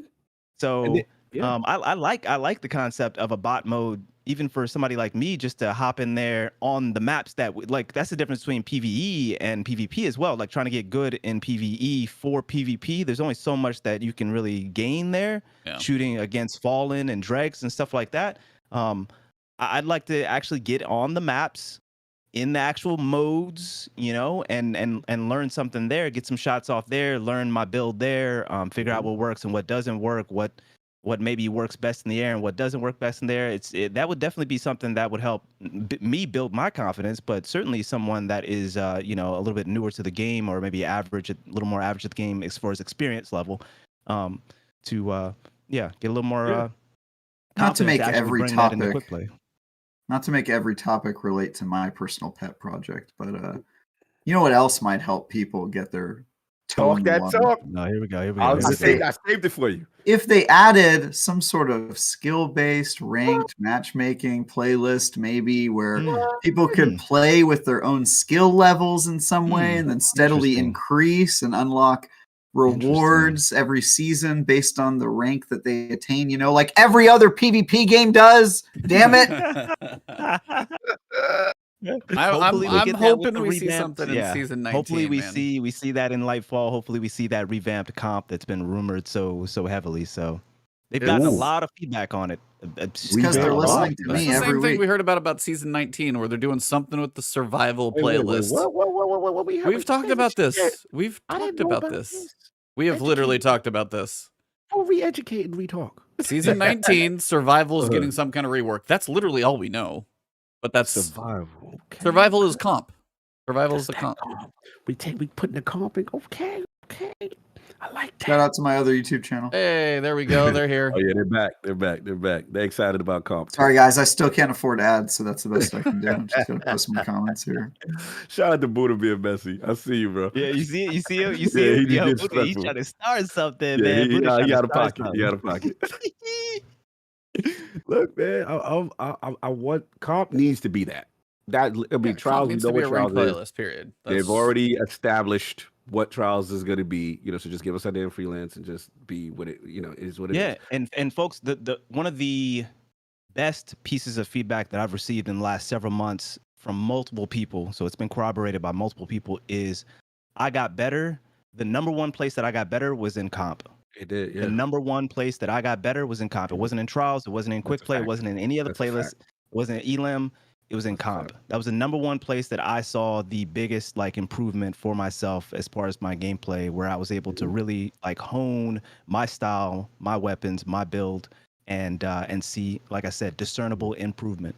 So I feel like comp is truly, for so many reasons, I could talk about this forever. For so many reasons, I feel like comp is the key to PvP, not just because of what I just said, but also dragging folks like me off of casual playlists. Preach it. You know, get me. Then you don't need a of bot casual- mode. And they don't even give you a pinnacle for that. That's the sad part. I'm just saying, then you don't need Like, one if you implement something. Get people like me wanna that hold have the weapon years for and 5 years of seconds before you experience give it. that are improvement focused. Keep me entertained in comp, and you won't have that level of that degree of sweatiness, you know, in a casual playlist such as quick play. You won't get people in there quite as much farming and things like that. And you recognize that. Check this. You recognize that whenever Trials is active or whenever Iron Banner is active, because you get all the sweaty folks go over to those playlists, you know, and then quick play is much more casual, much more as it's intended when those things are active. So yeah, definitely. Comp is the key, in my opinion. And the only thing I say, because I love everything y'all preaching, just give me some nice little rewards while I'm in comp. Because you know, Cog likes the rewards. Cog likes to sweat for something. I want to look nice. Supposed to. Most definitely. I mean, that's part of a ranked Gotta tiered have playlist. some Is reason that to work your you get to actually work your bronze, weapon. you unlock the bronze rewards at the end of the season, so on and so forth. And then there's something at the platinum or whatever they end up calling the highest tier that all the sweat lords push for. And honestly, my fall from playing as much Crucible as I used to is largely based on how much they used to incentivize you versus how much they don't now to do it. And it's not even the incentive of like, oh, Travis, you need a reward, you need a trophy to feel like you did something. It's really just like the incentive of getting to play against higher skilled people. Because now you can grind the survival playlist as much as you want. You're going to be playing against the same random hodgepodge of loosely thrown together people, and that's not a very fun experience. Is rolling the dice every time you enter the matchmaking lobby. There should be skill-based matchmaking. There just should. That way I can play with my peers and get better. Iron sharpens iron, man. You don't get any better playing against random people with random squads and yada yada. It's just not fun. Yeah. Well, and keep in mind, just to clean that up. Of course, there is skill-based matchmaking in comp, but it's not to the degree that Travis is talking about. It's not to the to that point, most definitely. And my experience, I've been playing actually a lot of 5500 comp where I just sit at 55 until I lose a game, because I'm not infallible, of course. And you're right. Like I play random games against folks that are, a variety of comp ranks, and then I'll play maybe a few games here and there against folks that are 55 or right around 55 or something like that. And I'll keep saying it again, the sandbox is rarely in a good state, where the games that I play at 5500 level are against opponents where everybody is trying to display actual skill, as opposed to folks who are just trying to win the game. Right. So and when you say there's skill-based matchmaking and survival, you're talking about the rank. It's rank based, right? Like people who are in Legend. It's actually skill based. When I start out at zero rank, I'm generally going to be facing folks that are within my skill range, my combat rating, however they do the MMR. They switched that up a while back. Really? Yeah. I was talking to somebody who seems to know a lot about this recently, and he seems to think that it actually has more to do with your playtime than actual skill. And so if you have like you have an abnormal amount of playtime, then you get matched up against people who are at like the highest skill level and have a similar amount of playtime, even if you're not better of a player, which I wouldn't describe as skill based. I would agree with that. Well, I mean, we could go back and talk about what skill-based matchmaking is to Destiny, right? Because lobby balancing, wasn't skill-based matchmaking, not the way that they, came onto it. It was very, very lawyerese snake draft. The way that they, yeah, exactly. Yeah. So I'm not sure how they end up dictating what the skill is for comp. It very well could be experience, which obviously is not a one-to-one with actual skill, but nonetheless, I would love to see exactly what you're talking about, a real ranked playlist, one that incentivizes newer folks to get better and helps them actually get better without being too oppressive, too off-putting, and a playlist at the same time holds interest for folks like me who are, have years and years of experience, and keeps me as much as possible out of the casual playlist, unless I truly want to play casually, pick up something that I don't usually pick up and just have fun. And I've said this a bunch. I just like I wish, like, a lot of folks love the mayhem, the chaos of sixes and all these very, very fun elements, just rocking there. Like, don't nerf anything, just have it year one, D1, and everything's OP and that sort of thing.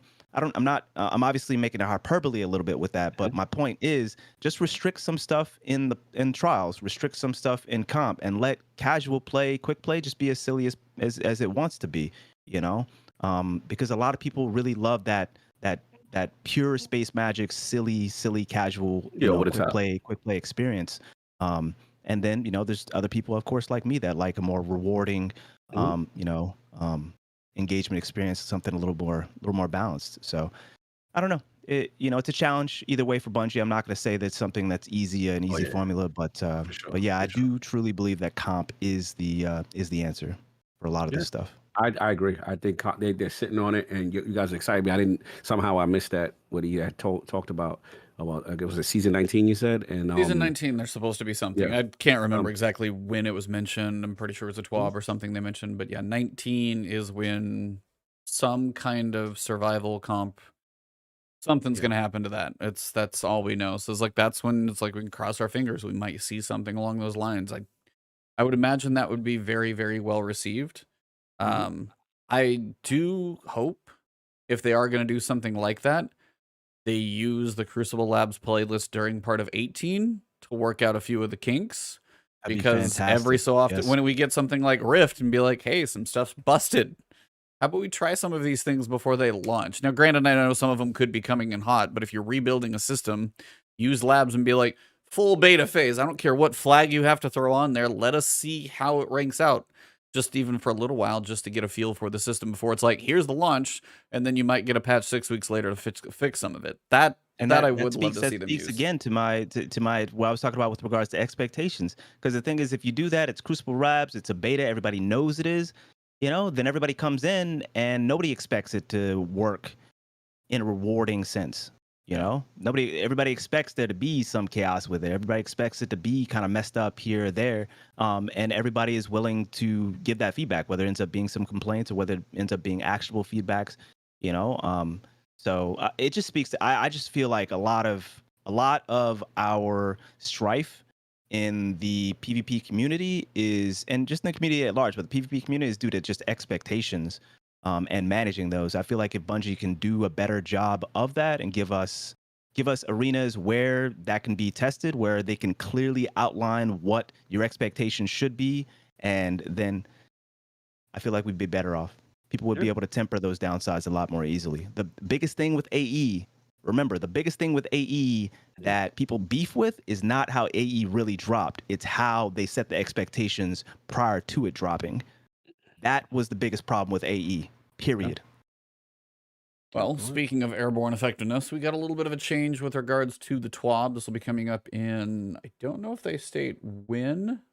I would expect these changes to shift the PvP meta for a month or so before Season 18 launch. So this will be kind of like a mid-season, maybe the Solstice update. I don't think it's dated right now.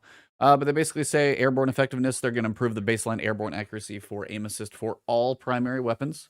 They're going to add a static airborne effectiveness buff to some existing perks and raise the base airborne effectiveness stat for several exotic weapons.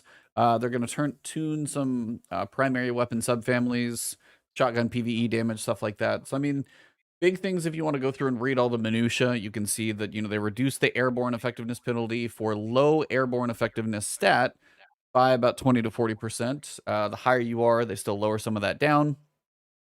They reduce the aim assist penalties for the certain weapon types, depending on your input method, depending on if it's aim assist or if you're talking about bullet bending or reticle stickiness.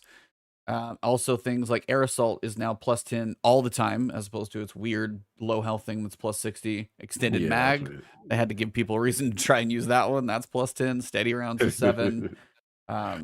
Hand cannons, I did want to kind of go through a couple of these and see. Hand cannons, 180s body shot damage is going from 37 to 40. Crit goes from 57 to 60. Can now kill in 2 crit, 2 body.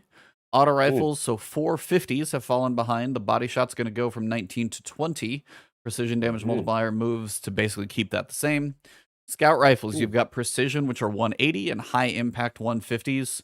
Precisions go from body damage getting a boost from 34 to 38, and then crits going from 54 to 60.8.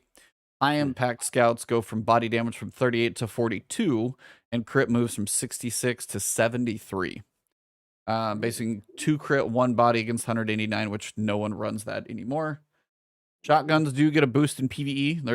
They increase the pellet shotgun damage bonus from 10% to 25%, so it's getting an additional 15%.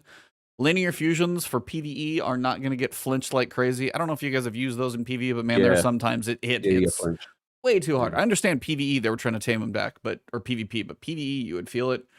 Glaives, they're fixing special ammo bricks for Glaives, Ariana's Vow, Foe Tracer, not Foe Tracer, Forerunner. Thank you. Forerunner. Yes. Yeah, so they were not getting enough special ammo brick to be functional if you picked up a brick, so now they just made them actually work correctly. Exotics, Lawrence Driver, aim assist has been reduced and knocked down. Also reduced the suction against players when you get that one. Yeah, that one's been asked for a very long time. Gallahorn, primary rocket no longer has proximity detonation, so you will have the actual, basically the direct impact. Then you're going to have the explosion, and then also the Wolfpack rounds now do half damage to players, so if you're trying to run away, it's not probably going to insta-kill you. Biggest thing of all that probably went through Twitter was Last Word reduced precision fire or hip fire precision aim angle by 50%. Precision aim angle dictates how far off the head you can be aimed and still have aim assist grant you a critical head instead of a body. Reduce the damage and aim assist fall off by 3 meters as well. That's probably the biggest one taking a shot. And it was specifically for controller. Controller more. gang was we was We're eating a going little bit. heavy. Yeah, y'all were definitely eating. I doing didn't too necessarily much. have a problem with it, but man, y'all were eating good. Yeah, we Yeah. Y'all were we eating were good. terrorizing. We And had then a good everything run. else is mostly the We special had a good ammo. run. Special ammo, and then exotics kind of get certain Suros getting a buff for airborne effectiveness. Whisper of the Worm is just an odd one to me. If somebody uses that in PvP, I would love to see them do it. It's a Monte clip. It's a Carlo. clip. Yeah, it's for a clip. Yeah, exactly. Monte Carlo, 21 to 29. Forerunner, 22 to 27. That's basically the main changes coming. Any big highlights from you?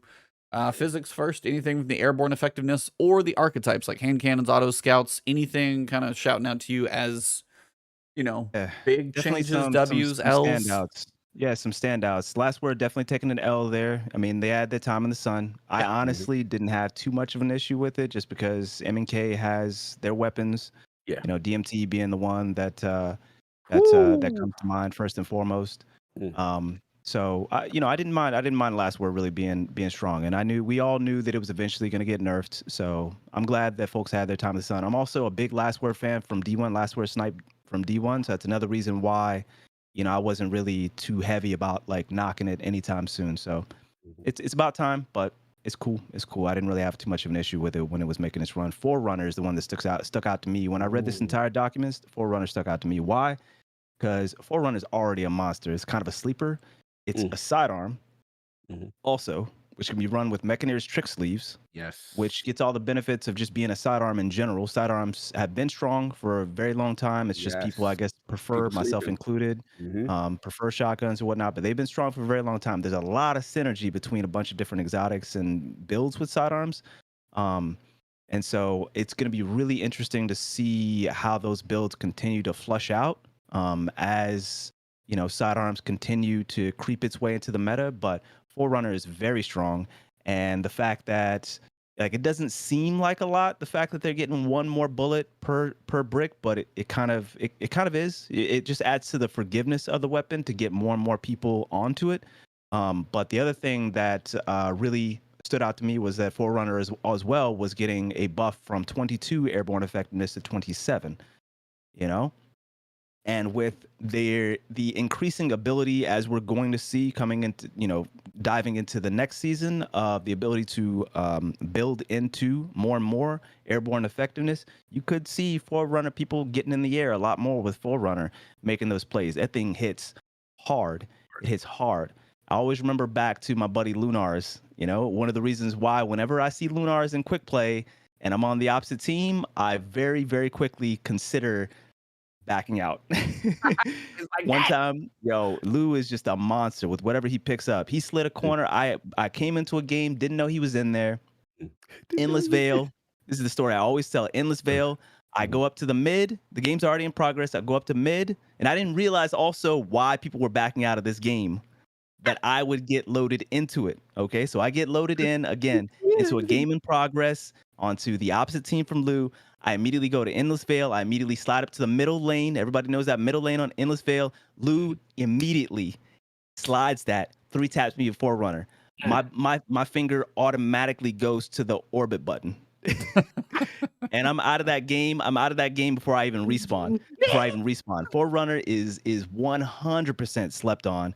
The synergy between Forerunner and Mechaneer's trick sleeves and a couple of other mechanics in the game, 100% slept on. They're making it more forgiving with regards to the ammo, and they're giving you some additional forgiveness in the air as well. Forerunner is a sleeper. Is a sleeper for sure. That was the first thing that stuck out to me. Gallahorn, obviously, I think that's a pretty substantial nerf. But probably deserved it simply because it was the #1 pick in PvP for a heavy. It was just a no-brainer. Hey, you got the galley, okay, you pick it up. Is what it is. And galley's been on top for like a while. Love the exotic, but it's time for a change up. Lawrence Driver can die in a ditch. I just need that to go. Agreed, dude. That is the most annoying weapon in Trials I've ever seen. That is the most unrewarding weapon to go against in the game, and has been for 9 months. I had a tweet a while back where I was just like, what did I say? Something got fixed. Oh, it was right when Witch Queen dropped. I said something along the line of, wow, Loralee after what, like a week? Yeah. Got switched up. But Lawrence Driver has been terrorizing for months, 6-7 months. You know what's good in a game mode that's all about working together?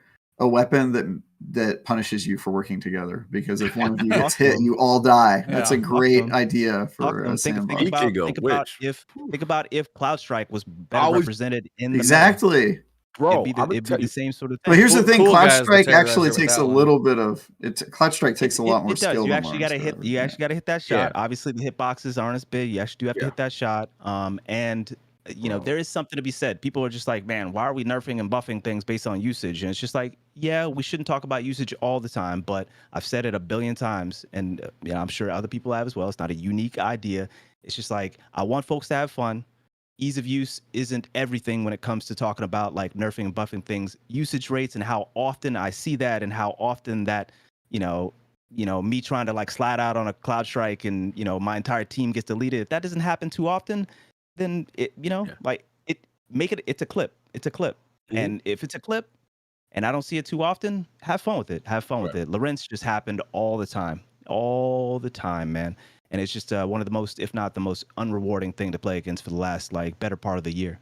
So anyway, in a ditch, precision. Just so you know, everything that you're saying right now is ensuring that Cog is going to start using Lawrence Driver. Oh, stop! Because you're giving him the keys to the cheese car. This is now that he can't use his Lord of Wolves. Oh, is that one too much for you? Listen, I was wearing Lord of Wolves before anybody knew it was a thing. Somebody else in chat said that. That's true, bro. I got history. This before it was meta. People were sleeping on it. And I was telling people, I'm like, yo, it's a beast because it doesn't operate like a typical shotgun. But Travis, you gotta give me a little credit. You know, I always go against the grain. Like I'm the guy that I would try to find. Literally started the podcast saying, "Hey, no time to explain." And I saw that debate on Twitter this week. I was like, "Wait a minute, hold on. This is the anti-meta guy being like, how meta can I be?" My investigation, you know what I'm saying? Hold on, let me see how the meta feels. Oh, the meta feels pretty good. This feels nice. Oh, the water feels fine over here. It's a little cheesy. Give me a little credit. I usually go against the grain. I'm usually the guy that's picking up the sidearms and picking up the SMGs. I've never really been a shotgun ape. I've never been what everyone is using. I always try to find something in the cut that's solid that most people are not using. But it's funny you said that with this whole meta going on. I'm not gonna lie though, the thing that excites me, 180s, because right now, like that's what I was about to say. Yep. Oh, 180. I don't last find, two things. I'm gonna be brutally honest. 180 is an archetype I don't use in any game. No, I don't use it in PvE because it doesn't to me hit hard enough. Nope. And then PvP, I'm like, I feel like I'm just tickling people with this thing, and I'm just like, nah, man. So 180s needed it, and I'm sitting on some really solid rolls of 180s that I've had for a while, and I would love to see 180s have. I don't. Have we ever had a 180 meta? Yeah, of course. Not forgotten. What you mean? Oh, I never had it. Not forgotten 180. Was it 180 or 150? Oh yeah, never had 180. Nah, 180. It was the strongest and most represented 180s. Like not forgotten by far. Luna's Howl, obviously by extension, and Trust with explosive payload. Trust was right there. Right. Trust had to run heavy. Trust had to run. See, I hate like everybody's like, oh, the Trust man. I'm like, I pick up Trust, and I'm like, this feels like ass to me. Like 180s have felt terrible for a long time. And again, that's just me as a user. It's like it never felt right. Are you on M&K? M&K. Yeah, but that's M&K. It's 180s are their controller weapons. They definitely gravitate. They definitely cater more towards controllers. You know, so yeah.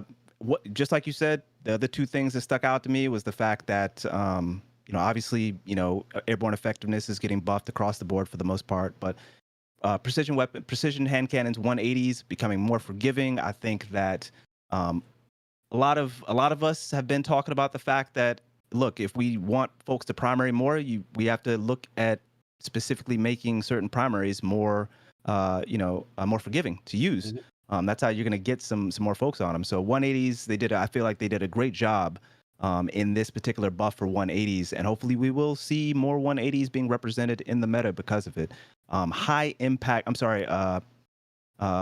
Which one was it? It was 180 scouts. Precision scouts. I'm sorry. Yeah. I'm sorry. Is that high impact scouts? High impact is 150. Oh no, precision scouts. Yes, precision scouts were the ones that stood out to me for sure. The fact that you're getting increased body damage from 34 to 38, increased crit from 54.4 to 60.8. That's chunky. That's chunky. Yeah, they're gonna do some damage. I'm trying to look at what I got in the cut. I'm in the Yeah. vault. Oh, stop. Oh, stop. Oh, stop. Gotta see what I gotta go to pull out all these boys So- right quick. So that was another one that was the last one that really like heavily stood out to me. So if you got a 180 precision scout after this update, I would heavily consider bringing that out, especially if you're a big lover of scout rifles for sure. Those things are going to hit very hard, become increasingly forgiving with this update. So yeah.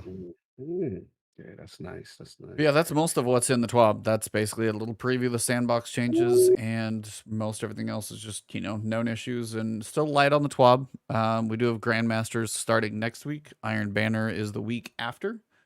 So those are kind of the preview of what's coming ahead.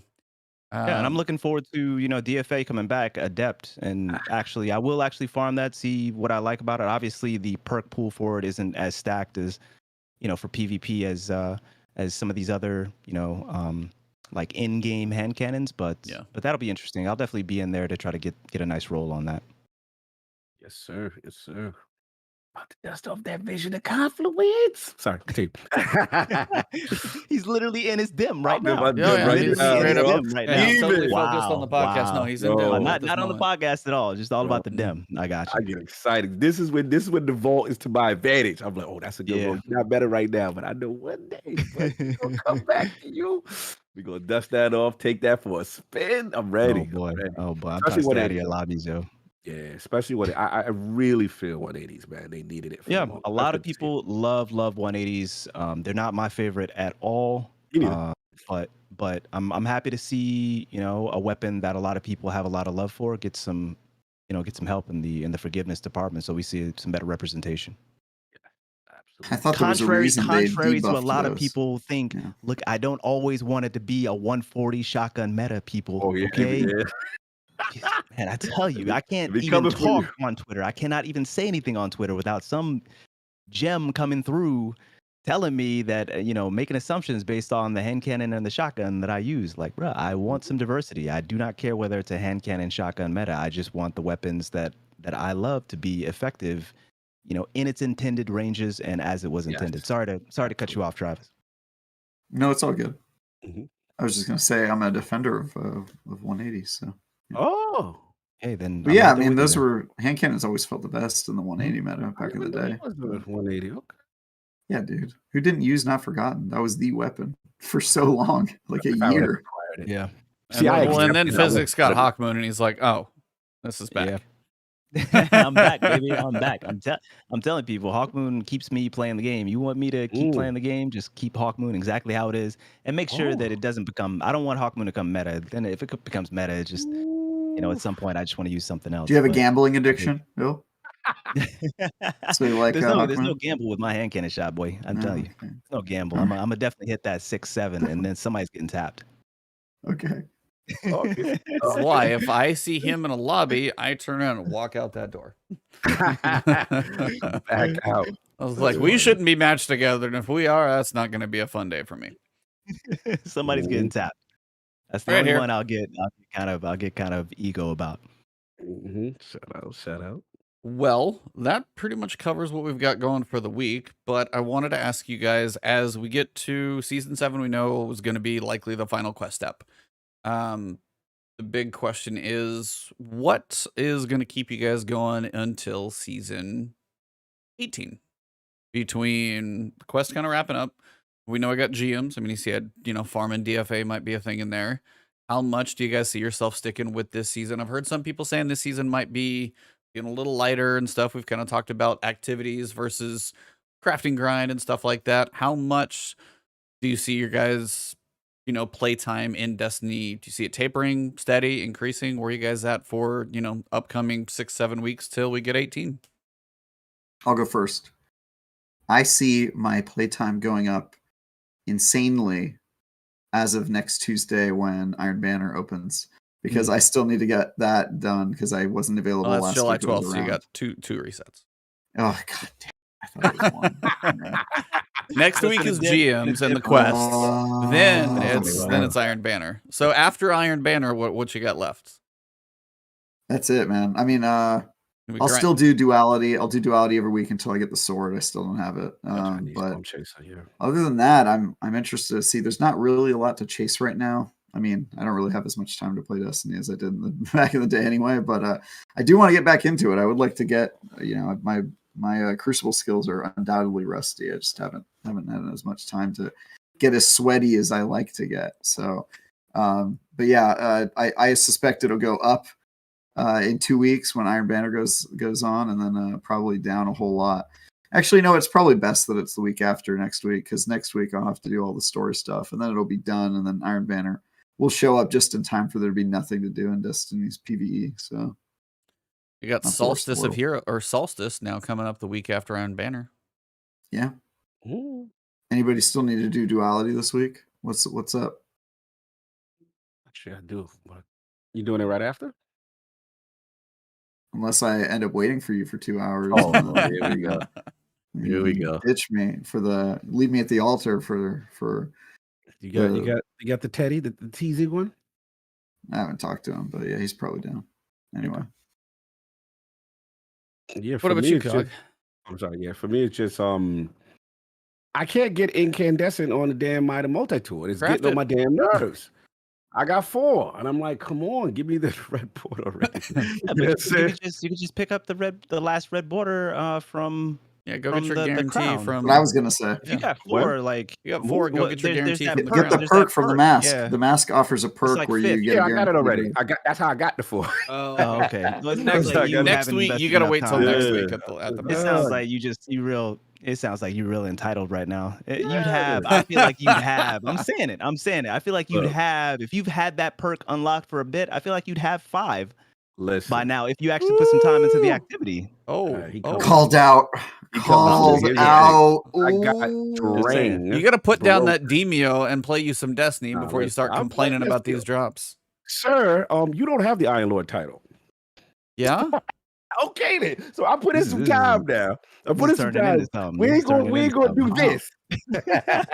Now listen, I have just been unlucky with that damn roll. That's just what it is. I want to have fun with ignitions. I want to do what other people are doing. So I need that, and then I need Storm Chaser that bad. At least it'd be a fair fight, Travis. Good.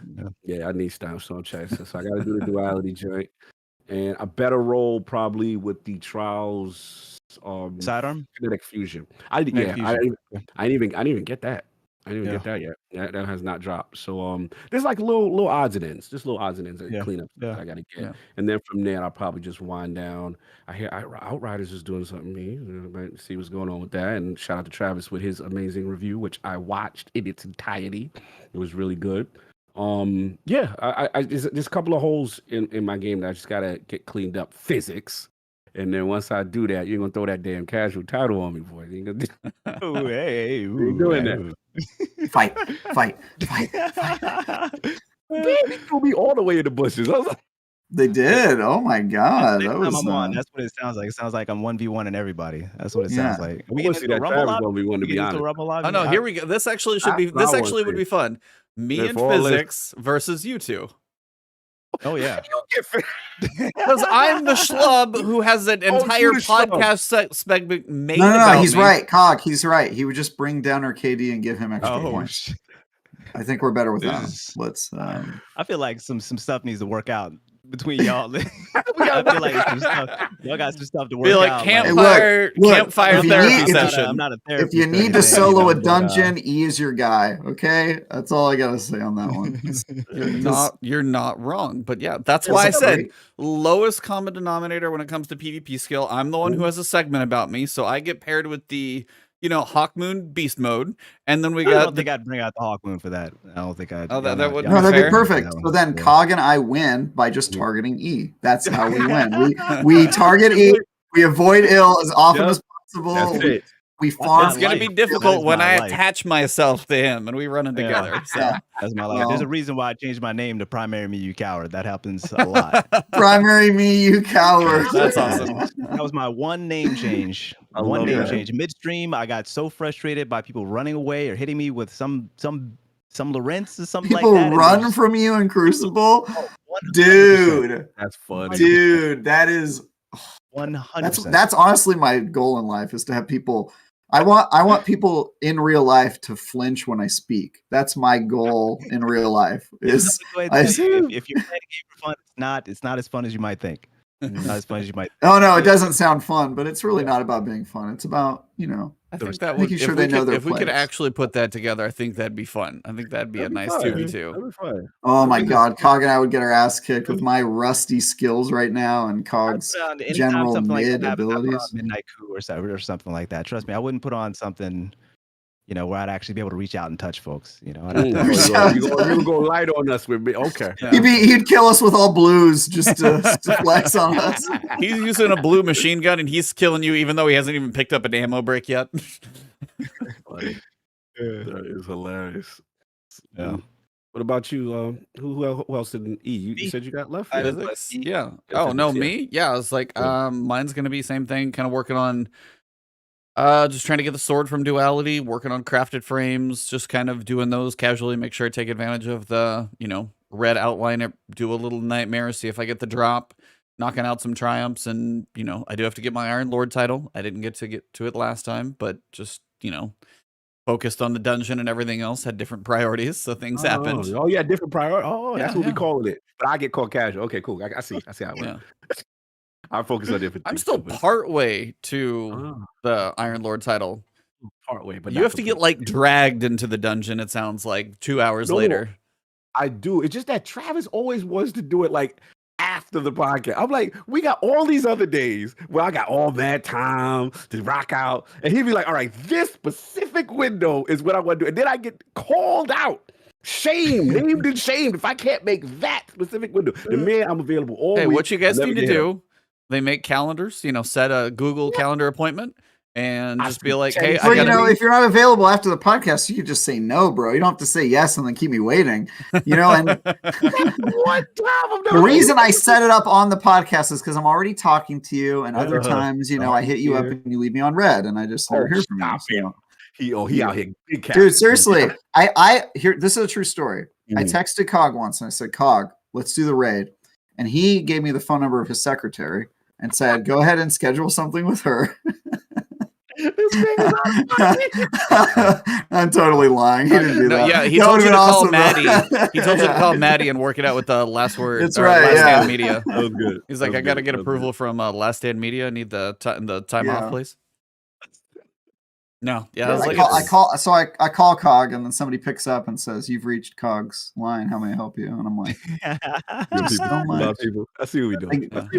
They gave me a ticket number. They were like, "Can I have your You number?" say that I helps was me. like, We ain't doing Bro. it. as long as it's not come on. Beetlejuice or it's like 9 Yeah. million, you're good. It wasn't a ticket with like the ticket and the number. It was a raffle ticket. Yo. That's right. It's a Yeah. raffle. You It's a might raffle, you yeah. might get to play with Cog. There's a chance Yeah. if your raffle is drawn, if brutal. your ticket is drawn. Yeah. That's wild right there. That's wild wild. right there. It's a very bureaucratic process. Yeah. But that's what it's like when you try gaming with the Lord. He's got Hey, I mean, big you got the britches. title for a reason, Yeah. And a Duke. He's a Duke too. Oh, You guys are hilarious right now. You know that. Well, Well, I'm I'll- gonna get that solo duality, sir, too. Yeah, Mr. Solo Gamer. You can throw some people in the take back. the opportunity to bring it back here as far as like where I see myself the rest of the talk- season. Yes, Yeah. sorry. No worries. Yeah. I mean, I'll still be definitely playing a significant amount of PvP and Destiny 2. Like farming the containment, like Drain is definitely very attractive to me. It's not a weapon that I feel like I pick up a lot, but it's a weapon that I'd at least want to be available to me to craft. Yeah, that's a hit different, bro. I got It that. does, and that leads me to my mini tool, which is fantastic in both PvE and PvP. I could definitely see myself picking that up a little more often in PvP. Incandescent obviously being a very, very cool perk, but that thing just burns people out in general as far as being a 900 and just being really steady and nice. So very, very nice, PvP as well as PvE legendary. I still just obligatory wise, need to get enough reds to craft a beloved. Love it.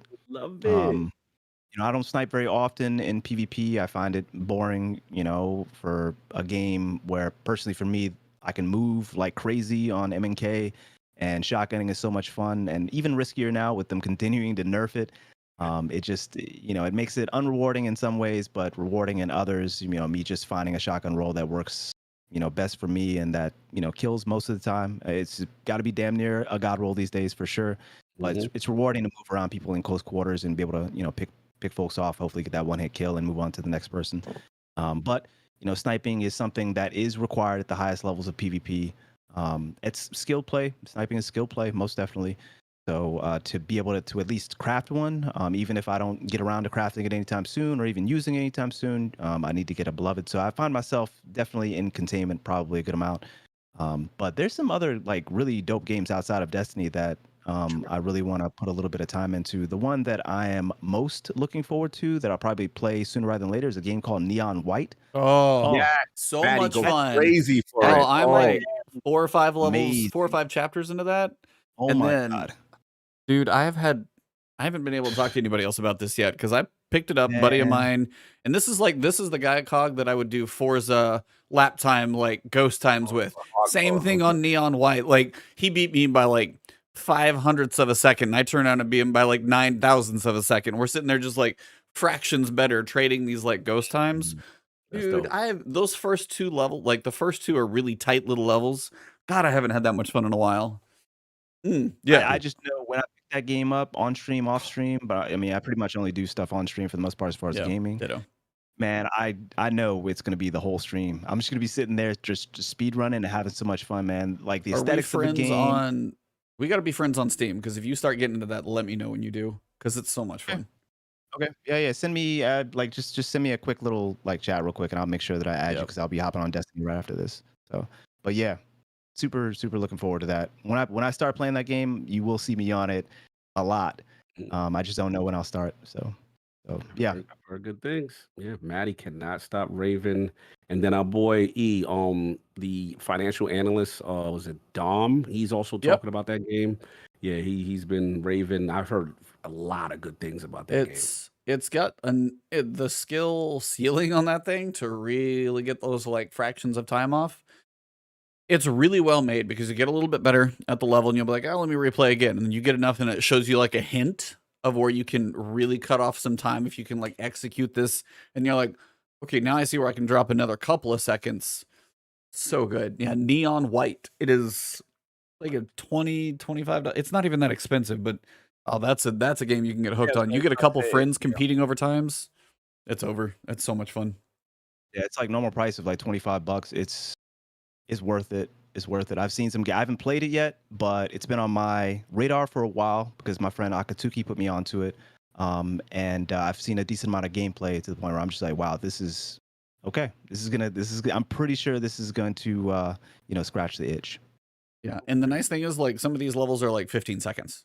They're just little bursts. Yeah, you can go and then it's just trying to get better at it. So nothing takes that long in the game. And honestly, there's probably a whole lot of anime weeb story to it.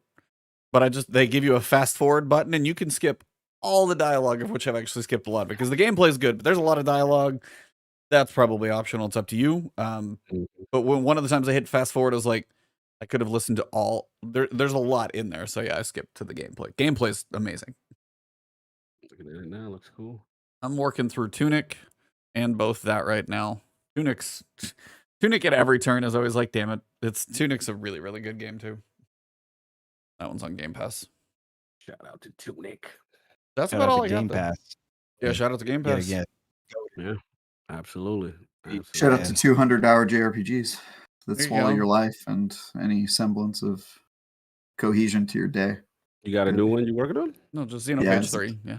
Xenoblade Chronicles 3. Oh yeah, you just can't. Yeah. Do you game? Do you game in the suit and tie as well? Oh yeah, Okay. All right. for sure. Okay. All right. That's the uniform. It's the uniform. I'm home alone There's today, guys. There's no one here. There's I a was just question. like this There's a weekend. question I could totally ask you right now Podcast, yeah. that would break my YouTube monetization, so I won't. So I'll ask it after the podcast, but I can't. I think I know what that is. The answer is yes. The answer is yes. Yes. And better. look, it has multiple uses. Okay, blindfold. All right, rope. Right. Okay. I'm just saying. The answer is yes. The answer is apparently yes. Anyway, Okay. We're thinking the yeah. same thing. There we go. That's about all I got for the show. Physics, seriously, a blast. We seem to get off on tangents, but love I your loved wealth. it. Yeah. I love it, man. Like the rapport of you guys here. It's just so much fun. It's just so much fun. We could just get into just anything, and I love it. Thank you so much for having me back. I'd come back. I swear to God, like every other week, just to come. It's a lot of positivity, a lot of good vibes here, and I appreciate the invite. It's always a pleasure. Means a lot. Thank you very much. We appreciate the kind words a bunch. Yeah. And again, for you, it's like the methodical takes, the thoughts of, the level-headed nature between all the Twitter chaos. It's always good to hear somebody bring some thought to it as opposed to just some emotion. So we appreciate you coming in, and believe me, PvP sandbox times. Yeah, you're always definitely one to bring in for anything PvP. If we get some season 19 chatter, some survival, if we get anything like Travis is hoping for a rank thing, I'm calling your number. It's definitely going to be that time. Sounds good to me. Absolutely. What else It's you gonna be guys? bloodbath.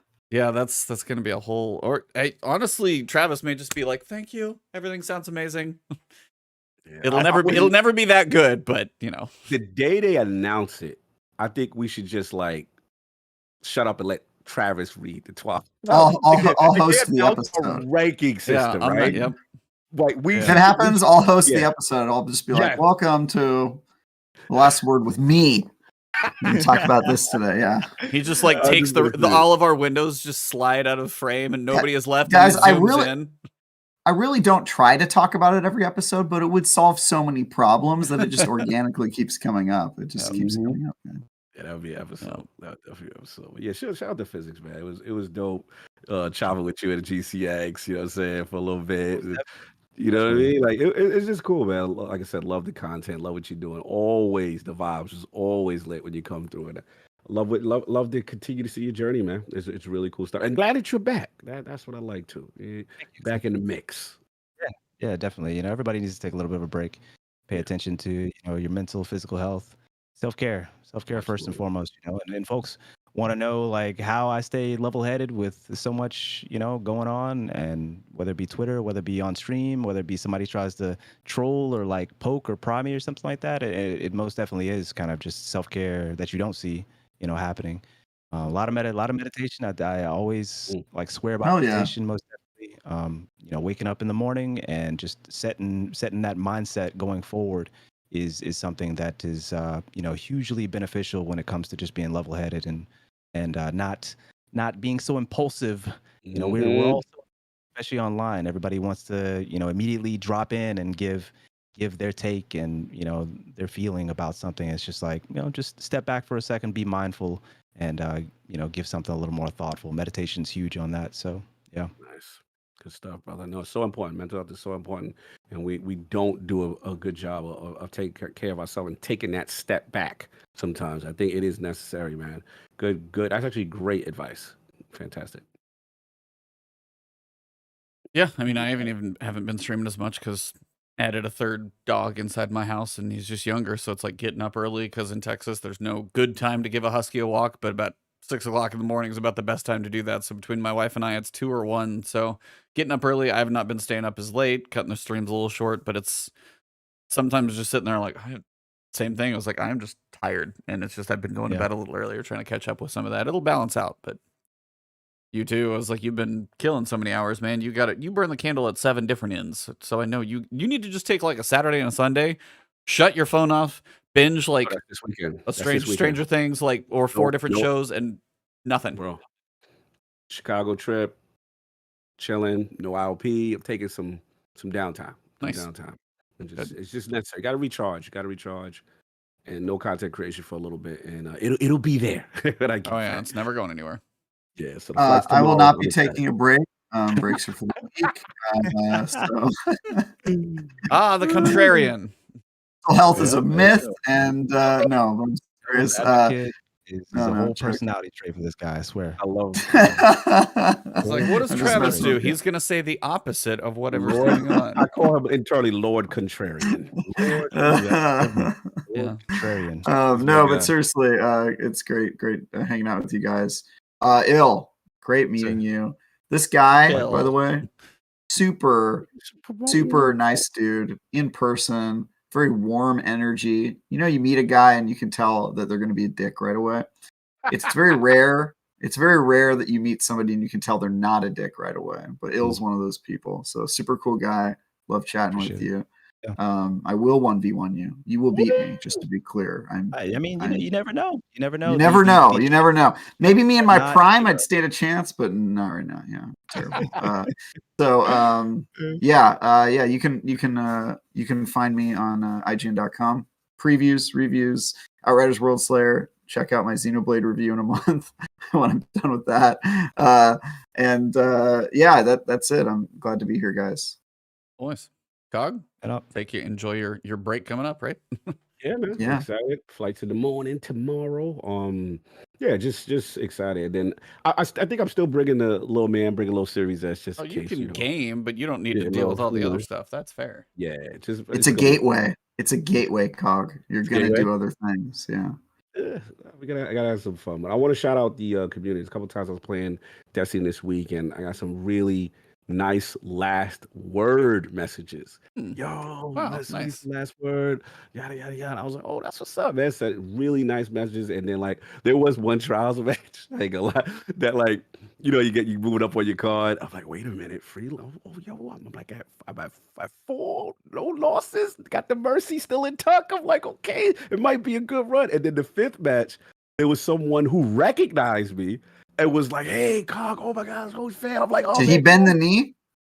And it was a very casual match that we won. So I got the 5. Bro, I came so close. Had 6, but then lost. And then the murder. I was like, oh, I was so devastated.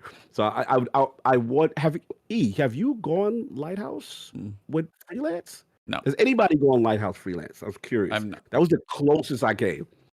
No, I've never been freelance Lighthouse. No. I haven't even been close. I have.